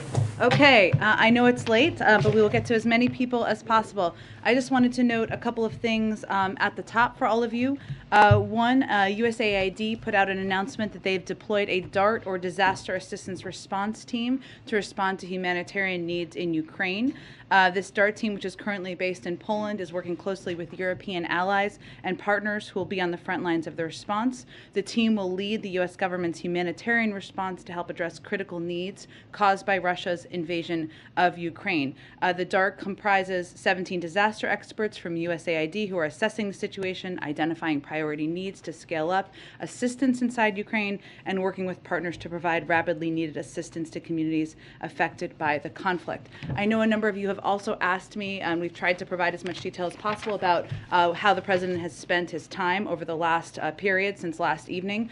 I think we put out out a few details, but just to reiterate for all of you, he closely monitored the events on the ground from both the Oval Office and then back in the residence over the course of last evening. We put out a few details last night, including the fact that he spoke repeatedly with his national security advisor, Jake Sullivan. He also spoke with his U.S. UN ambassador, Linda Thomas-Greenfield, before she gave that powerful speech at the UN last night. He received a briefing from Secretary Austin, Chairman Milley, Secretary Blinken, and his national security advisor around 11 p.m. approximately last evening as well. And as you know, he also spoke with President Zelensky. He continued to monitor closely into the wee hours last night.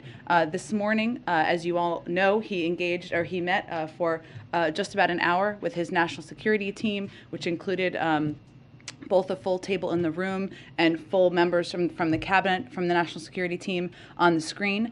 During that meeting, as is standard, he received an update from, of course, Defense, Intel, his diplomatic team about the status on the ground, and he has, of course, remained closely engaged with them through the course of the day. As you know, he also had a G7 meeting that lasted a couple of hours this morning, and he also spent an hour this afternoon on the phone with the leaders in Congress, Democratic and Republican leaders in Congress, briefing them on the situation on a secure call, briefing them on the situation on the ground, answering questions they had as well. So that has been his day to date, and he is continuing, of course, to focus on other priorities as president. But why don't we go to you, Zeke? Thanks, Jen. Just picking up on that, has the president made any additional foreign leader calls today? Has he spoken to President Zelensky since their call last evening? There's not been another call to President Zelensky. I expect, as you have seen over the past several days, he will continue to have calls with leaders. We will keep you abreast as those happen. And with the U.S. government saying that it believes that the Russian objective right now is to decapitate the Ukrainian government, does the U.S. believe that President Zelensky at this moment is safe? We're not going to get into security questions, but we are in touch with President Zelensky, and we are working to provide him a range of support. And President Zelensky, in addition to calling for the West to cut Russia off from SWIFT, also proposed or called for, demanded, I think the word he used in a tweet, that the U.S. And its allies impose a no-fly zone over Ukraine. I know the president has said that he won't put U.S. boots on the ground in Ukraine to fight Russia. Is Ukrainian airspace in play? Is that something that is subject of any discussions? We've certainly seen his tweet or his request via tweet, but I don't have an update on that request. Is that's not off the table? The no-fly zone's not off the table. Again, I don't have any update on this point in time or status of the discussions. Go ahead. Thanks. Just a follow-up on troops fast and a few cyber questions. Sure. Do you expect NATO to call up a major response force, and how many U.S. troops could be called to help in that effort? That's really up to NATO. As you know, we have a number of troops, thousands of troops that are on call, but that is a decision to made by the NATO alliance. And the president said, if Putin pursues cyber attacks against our companies, our critical infrastructure, we are prepared to respond. So just clarifying, does that first mean that there has not been any evidence of any cyber attack from Russia against any American companies at this point? Not that we have identified or attributed at this point in time.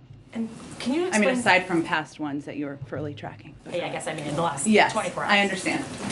And can you explain more of the White House's thinking on kind of this debate in Washington about whether a cyber attack against a NATO ally would trigger an Article 5 response, a response from the alliance?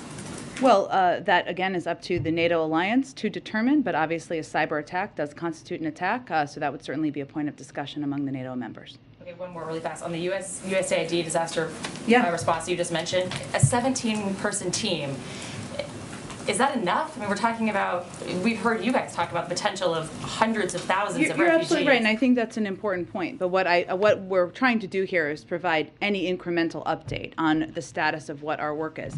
And I'll just note, and you may be fully aware of this, but in terms of humanitarian assistance, we have been the biggest provider of humanitarian assistance to Ukraine. We've provided over $52 million in humanitarian assistance to Ukraine in the past year. Over the past few weeks, we've committed additional funding and supply supplies to humanitarian organizations. There's been a specific need and therefore a focus on support services, food, clean water, hygiene, shelter, trauma, primary health care, and we are prepared to certainly provide a significant amount more. So this is just one step, obviously less than 24 hours after the events of last night, and we will continue to plus up from here. Go ahead. Jen, there are a number of protests within Russia itself. Are you monitoring this? What's your message to them? Well, there certainly are, and I know with everything going on, this may not have caught everybody's attention, but let me just note that, today we're seeing Russian people in the streets, open letters from leading Russian journalists and cultural figures denouncing President Putin's war of choice, and reports of Russian mothers concerned about the reckless deployment of their sons to this fratricidal war. I think it's important to remember back in 2014 when they didn't even acknowledge that they were sending Russian soldiers. They didn't even acknowledge when there were body bags coming back from Ukraine into Russia. And there is an outcry in the streets by Russian people, by more Russian people than I think many would expect. So despite Putin's crackdown at home, dissenting views remain. And I think that's important to note. To publicly protest against President Putin and his war is a deeply courageous act. Their actions show the world that despite the Kremlin's propaganda, there are Russian people who profoundly disagree with what he is doing in Ukraine. One more. Speaker Pelosi's talking about sending $600 million in lethal aid to Ukraine. Is this something you support? We are in conversations with Congress, and I mentioned the president spoke with leaders just earlier this afternoon. I don't have an exact number, but those are ongoing conversations about what needs the Ukrainians have on the ground in a variety of categories: security, humanitarian, other economic assistance. Go ahead. Does the U.S. have any analysis to indicate that there is dissent or division within Putin's government, or is it your understanding that Putin's government is united in this war? It's an interesting question, and Jamie, without getting into intelligence, which obviously we look at, I mentioned obviously Russians protesting in the streets. That's not exactly what you asked about, but if you watched the meeting the President Putin had with members of his national security team the other day, it was quite striking, the back and forth he had with his intel chief in that meeting. The analysis of that certainly can be done in an open source manner, given it was quite public, but I will leave outside analysis to give further assessment of that. And as you know, we are seeing Ukrainians start to flee the country. Yeah. Is the U.S. prepared to accept Ukrainian refugees? We are, but we certainly expect that most, if not the majority, will want to go to Europe in neighboring countries. So we are also working with European countries on what the needs are, where there is capacity. Poland, for example, where we are seeing an increasing flow of refugees over the last 24 hours, or flow of individuals, I should say, out of Ukraine, what their needs are, and we've been talking and engaging with Europeans about that for some time now. Well, part of what you're doing is to prepare for the United States to accept. The president is certainly prepared for that, but I would just note that because there are a number of European countries neighboring Ukraine who have expressed an openness to it, we would anticipate many of them would want to go to European countries. And just one more quick question. The president, of course, has repeatedly said that American troops will not enter Ukraine. Yeah. Is there any scenario that has been discussed where that decision might be reconsidered? The president has no intention of sending U.S. troops to fight in Ukraine. That has not changed. Go ahead. This was asked of the president earlier, but I don't think we got a full answer. Yesterday, Vladimir Putin said that he warned if others got involved of such consequences that you have never encountered in your history. Does the U.S. understand that as a threat of using nuclear weapons? Well, we can't obviously get into the mind of President Putin as much as he said that, nor do we know all the specific details about his strategic posture, but we don't see any increased threat in that regard at this point in time.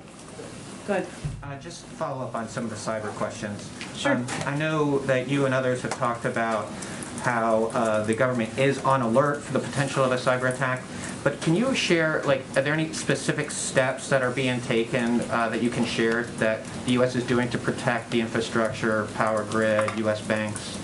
Well, I would say one, there's been efforts that have been ongoing for some time, since the beginning of the administration, to harden the private sector, or work with the private sector in partnership to harden their cybersecurity protections. We've actually seen a great deal of progress made in the financial sector. It's one of the stronger sectors in terms of protections from a cyber front that we see out there. So it's been ongoing for several months. Obviously, when there are moments like this where we continue to watch and look for what the potential is, we continue to engage closely with a range of industries about what they need to do, about the potential threats, and that's something that happens obviously privately and through a range of agencies. I can see if there's anything more specific that we can read out to all of you. Just real quick, one follow-up. President Biden said that the U.S. is prepared if an attack comes there. He said prepared to respond. Would that response be a cyber attack? A cyber attack, yes. Would that be an equivalent cyber attack against Russia? Well, I would say that the president reserves the option to respond in any manner of his choosing, overt or covert, seen or unseen, as we like to say in more available English. But I'm not going to get into specifics of what that looks like. He has a range of options. Go ahead. Thanks. On oil prices and the SPR, does the administration have an oil price in mind that would trigger another release from the SPR? I think not that we're going to get into detail or from here, JJ. I understand certainly the question. What you heard the president talk about today, and I can just reiterate a little bit, is that what has been ongoing, both from the president, who's been very engaged in this, having conversations with leaders in the Middle East and other parts of the world, as well as many members of his national security team, taking whatever steps we can to mitigate the impact on the global oil markets. And obviously that means increasing supply. Obviously a coordinated release from the Strategic Petroleum Reserve would be part of that. But in terms of what that looks like or the specifics, I'm just not in a position to get into more details at this point. Thanks. If the worst happens and Russia either reduces the flow of natural gas or cuts off energy altogether to Europe, does the administration have a good idea for how long households in Europe could last under that kind of circumstance? I don't have an assessment of that from here. I can certainly check with our economic team. One thing I will say that one of the steps we've been taking, obviously natural gas shortages and supply is an enormous regional issue, one that would hugely impact Europe more than here, of course. One of the steps we've been focused on and been taking is engaging with partners who may have excess LNG supply, like countries in Europe, Japan, for example, where we're planning to give them some, and now they're going to divert it to Europe. So we've been working to help mitigate any impact of a further invasion and a shortage in Europe. Go ahead. Some of the activity that we've seen today in Ukraine, some of the clashes have been in and around Chernobyl. Does the United States have an assessment of the risk of a radioactive release? So I do have one actual update on that as well. There's also been, there was also a report out, so let me speak to this first just so I don't forget, about hostages around there as well. So let me speak to that first. We are outraged by credible reports that Russian soldiers are currently holding the staff of the Chernobyl facilities hostage. This unlawful and dangerous hostage taking, which could upend the routine civil service efforts required to maintain and protect the nuclear waste facilities, is obviously incredibly alarming and greatly concerning. We condemn it and we request their release. In terms of a further assessment, I don't have anything more on that from here. You gave a readout of how the president spent the past 24 hours or so. First, I wanted to ask about his call with President Zelensky. Did he indicate if he was still in Kyiv? Did he identify his location at this point? We are aware of where he is located, and we are in touch with him. I would say on that call, what they discussed is President Zelensky's request for the president to condemn the actions of President Putin and the Russians and to engage with other global leaders about it, and that's exactly what he's done. We've seen a number of statements today from former presidents, President Obama, President Bush, and also saw former President Trump on television talking about this. Has the president, you mentioned during the Afghanistan drone-out, he had been in contact with his predecessors. Has he been in touch with any of his predecessors during this? He has not been today. And then in terms of another domestic priority that was potentially included in his meetings today, given the situation, his time and focus and attention on the Supreme Court, on Ukraine, will this affect the timing of his Supreme Court announcement? We are still on track to make an announcement before the end of the month. We have to do a lot of things around here at the same time. Go ahead. Just to follow up on the cyber attacks and Article 5 question, I know you said that it's up to NATO to decide, but from a U.S. perspective, would any cyber attack against a NATO ally trigger Article 5, or would there be a measure for what counts? Again, this is a conversation we would have with our NATO allies and partners. I don't have more anything in addition to add to it. And just to follow up on the Supreme Court, I know you said you're on track, but has he made a final decision given there are basically 2 days left for the end of the month? Not a final, and no job offer has been made. Go ahead. Thanks. Just a couple. Are there any concerns or indications at this point that Russia had prepared for the sanctions that you're putting in place and kind of developed preemptively ways to blunt that impact? Well, it's an interesting question, and some of it is hard because it's hard to get into the minds of President Putin and the oligarchs around him. One of the steps we tried to take is to, as we were contemplating the individuals we were going to sanction, we sanctioned family members as well, because what we've seen the tactics they've used in the past is they've moved money around and resources around to family members, and we tried to address that on the front end. In terms of the banking and the financial sector, I mean, it accounts for such a large percentage of how they do business it would be a difficult thing for them to plan and plot against. And if you look to just even the anticipation of the potential sanctions, as Dilip was mentioning, the ruble is the worst performing currency in the world right now. Their inflation has skyrocketed. So we're even seeing in their markets the anticipated impact even before today, and that's even before the actual squeeze on the financial sector in the country. So it feels to me it would be a little hard to plan around and plot around given the significance of what was done today and the fact that when we sanctioning 10 of Russia's financial institutions and these export control measures, which essentially cuts President Putin off from semiconductors and access to a range of technology he wants for the future. Those are difficult things to plan ahead for. And then I guess secondly, does the administration have any assessment for how China is reacting to this at this point? Whether they are willing to provide support to Russia, how much, and has there been any kind of contact there to kind of attempt to move them off of any support? Well, in terms of what impact they can have, I mean, China only accounts for about 15% of China and Russia. I'm not sure. You can double check me on this. About 15% of the global economy. If you look at G7 partners in the U.S. and Europe, it's about 50%, right? So they cannot cover what the impact of the sanctions that have been announced in coordination with Europe, how they would impact Russia. I think from our perspective as it relates to China, well, I can't get into the heads of what their thinking is. This is really a moment for China, for any country, to think about what side of history they want to stand on here. And that is certainly the case that we would make publicly and privately. I think you saw that Secretary Blinken spoke with his counterpart just a couple of days ago. The president's certainly open to speaking with his counterpart, but I don't have any prediction of that at this point in time or a timeline. Go ahead. Thanks, Jen. Over the past couple of weeks, as you've been sounding the alarm on this, you've put the sanctions package together, conducted diplomacy with the Russians and the rest of the world. How did the Ukrainian government use that time, since they've been initially warned that this was a likelihood? Did they use that time wisely to prepare? Tell me more about what you mean exactly. Well, you're seeing reports from the streets in Russia, in Ukraine, of people being surprised. You had, obviously, local and national leadership in Ukraine telling people to stay calm, to go to work, even the day before the invasion began. So were they properly prepared, and was there more that they could have done in the lead-up? Look, I think it's not particularly constructive for us to give an assessment of that.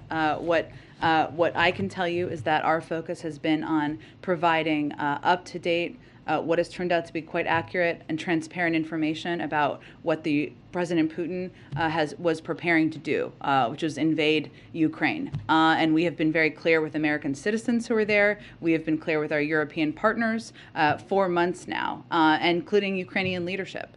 So that has been what our focus has been. And we will remain a strong supporter and partner of President Zelensky in Ukraine moving forward. Go ahead. Thanks, Chad. Following up on the sanction question. Yeah. We have heard for weeks that these sanctions were at least in part a part of a strategy that was based on deterrence Yeah. as well as prevention. Today, with the president's comment that no one expected the sanctions to prevent anything from happening, moving forward, do you expect this slate of sanctions to prevent any further advancement or aggression from Russia?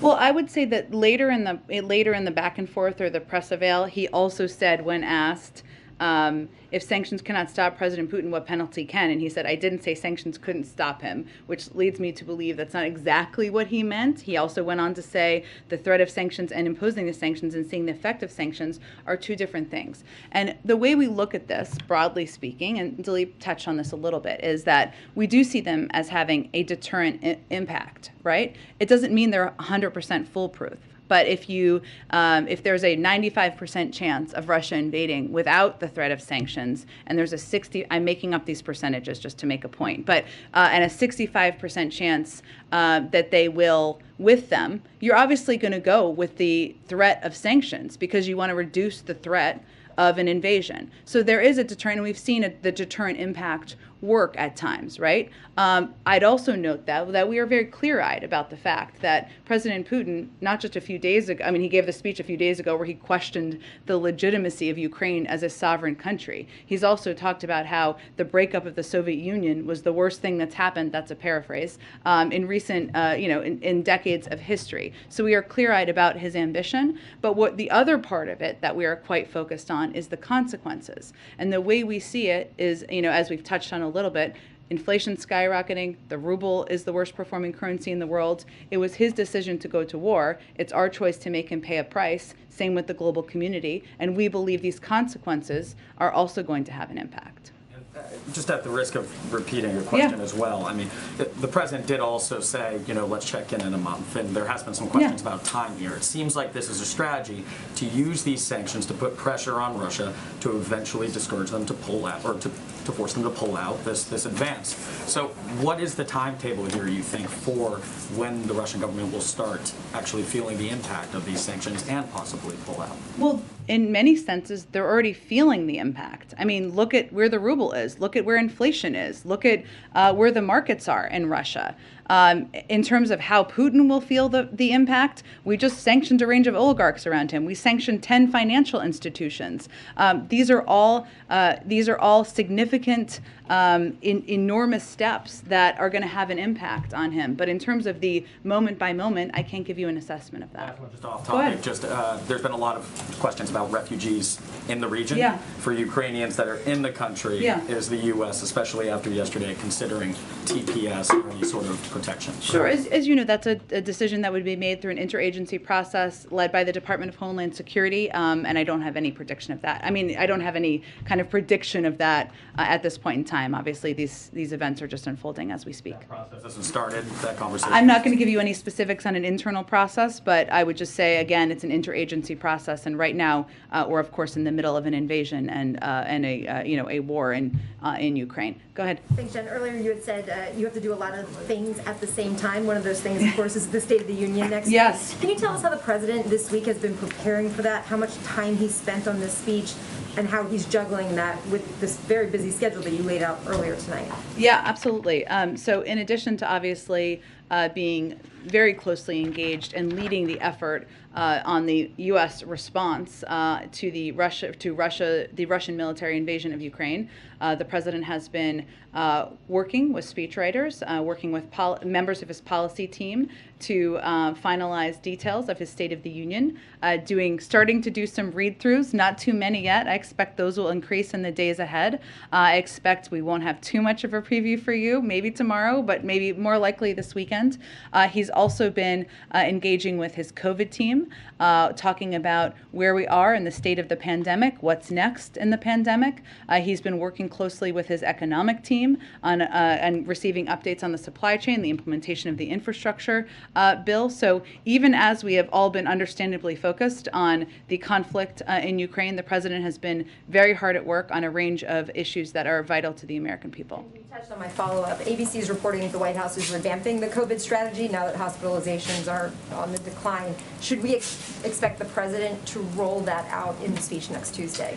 I don't have any preview for you on timeline or format, but the president has been working and engaged with his COVID team for some time now, and we're making strong progress on moving toward a time when COVID is no longer a crisis. The COVID team has been spending a lot of time and energy, including with the president, working with experts inside and outside government, local public health officials and governors, and this work is broader than one piece of guidance. How we look at it is we're preparing to stay ahead of the virus, protecting our most vulnerable, keeping our country open, and that is going to look at everything from the CDC is obviously reviewing mask guidance, but also how we're going to ensure that vaccines, boosters, tests, treatments, and other important components of our medicine cabinet are available to the American people. Go ahead. Thanks, Jen. I had a couple of questions. Sure, and then I'll go to you next. Go ahead. Thanks. I had a couple of questions. First, a follow-up about some of the humanitarian needs you've been talking about. Sure. You've talked about how much money and supplies are going to be going, but how are you going to ensure that those supplies get to the Ukraine? Yeah. Is there going to be some sort of airdrop? And would the president consider putting U.S. boots on the ground for humanitarian needs to make sure they get to the people that need them? Well, we do have, fortunately or unfortunately, a fair amount of experience on providing humanitarian assistance in conflict zones, and we typically work, and USAID specifically has a great deal of experience with that, working with trusted third-party entities, obviously the government, which remains in power.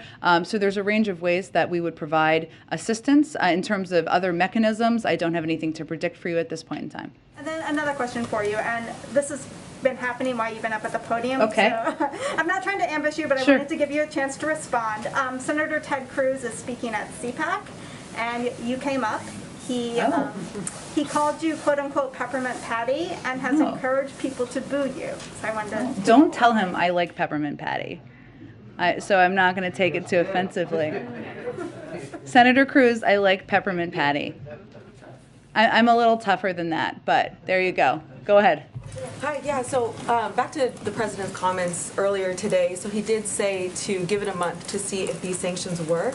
Yeah. However, under Russia's current assault, Ukraine clearly might not have a month or even weeks. So is it fair to say that he is conceding Ukraine to Putin? There's nothing about the president's strategy or approach or leadership in the world, building a coalition of the majority of countries, in the Western world, to stand against the actions of President Putin that suggests that he is ceding anything. You saw him lay out a set of historic sanctions today that will maximize pain on Russia. Yes, as we've conveyed, they're meant to have a squeeze over the course of time, but we're already seeing an impact on the financial markets, on the currency, on inflation in Russia, and there are unfortunately, the Russian people are going to feel the pain of that. So I would say the president is going to continue, as he has for weeks now, to work in close lockstep with European partners to continue to press from the global community for de-escalation as it relates to the events in Ukraine. Go ahead. Thank you, Jen. If President Zelensky is in danger of being killed or captured and put on some sort of a show trial, would President Biden send U.S. troops in on a rescue mission to get him out? Again, we are in touch with President Zelensky, who is an important partner. We support him. He's the leader of Ukraine, the president of Ukraine, but I'm not going to get into security steps. Okay. There's this talk about a possible forecast for financial pain, particularly at the gas pump for Americans. The president said today the notion that this is going to last for a long time is highly unlikely. Would he try to ensure that by lifting some of the restrictions that he's put in place on the energy industry, or rethinking some projects like the Keystone Pipeline? Well, first of all, the Keystone Pipeline is not flowing, so I'm not sure how that would solve anything. There's also plenty of oil leases that are not being tapped into by oil companies, so you should talk to them about that and why.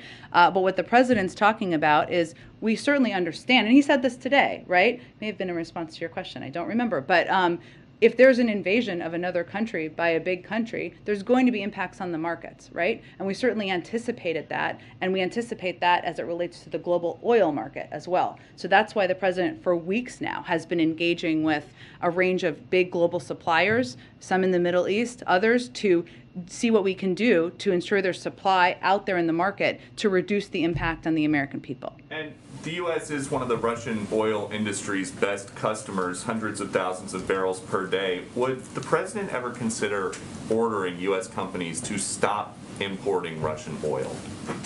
I don't have any prediction of that at this point, Peter. We announced some significant sanctions today. Our objective is to ensure there is the greatest economic pain on Russia, and not on the Russian people, but on President Putin, and to minimize the impact on the American people, including companies here in the United States. All right, thanks everyone. See you tomorrow. He said that he thinks that Putin's going to go and try to expand back the Soviet Union. So is this, do you all think this is Act One in a multiple country invasion? Well, I'm not going to make a prediction of that, but we certainly think he has grander ambitions in Ukraine. To clarify that same point, does he believe that President Putin is going to absorb Ukraine into Russia when he says that President Putin wants to reestablish the Soviet Union? Is that what he's saying? I think he believes that, as we all do, that President Putin has grander ambitions in Ukraine. Hence, the military campaign is continuing. Thanks, everyone. Thank you, everyone. All of us from now on. We'll do this more tomorrow.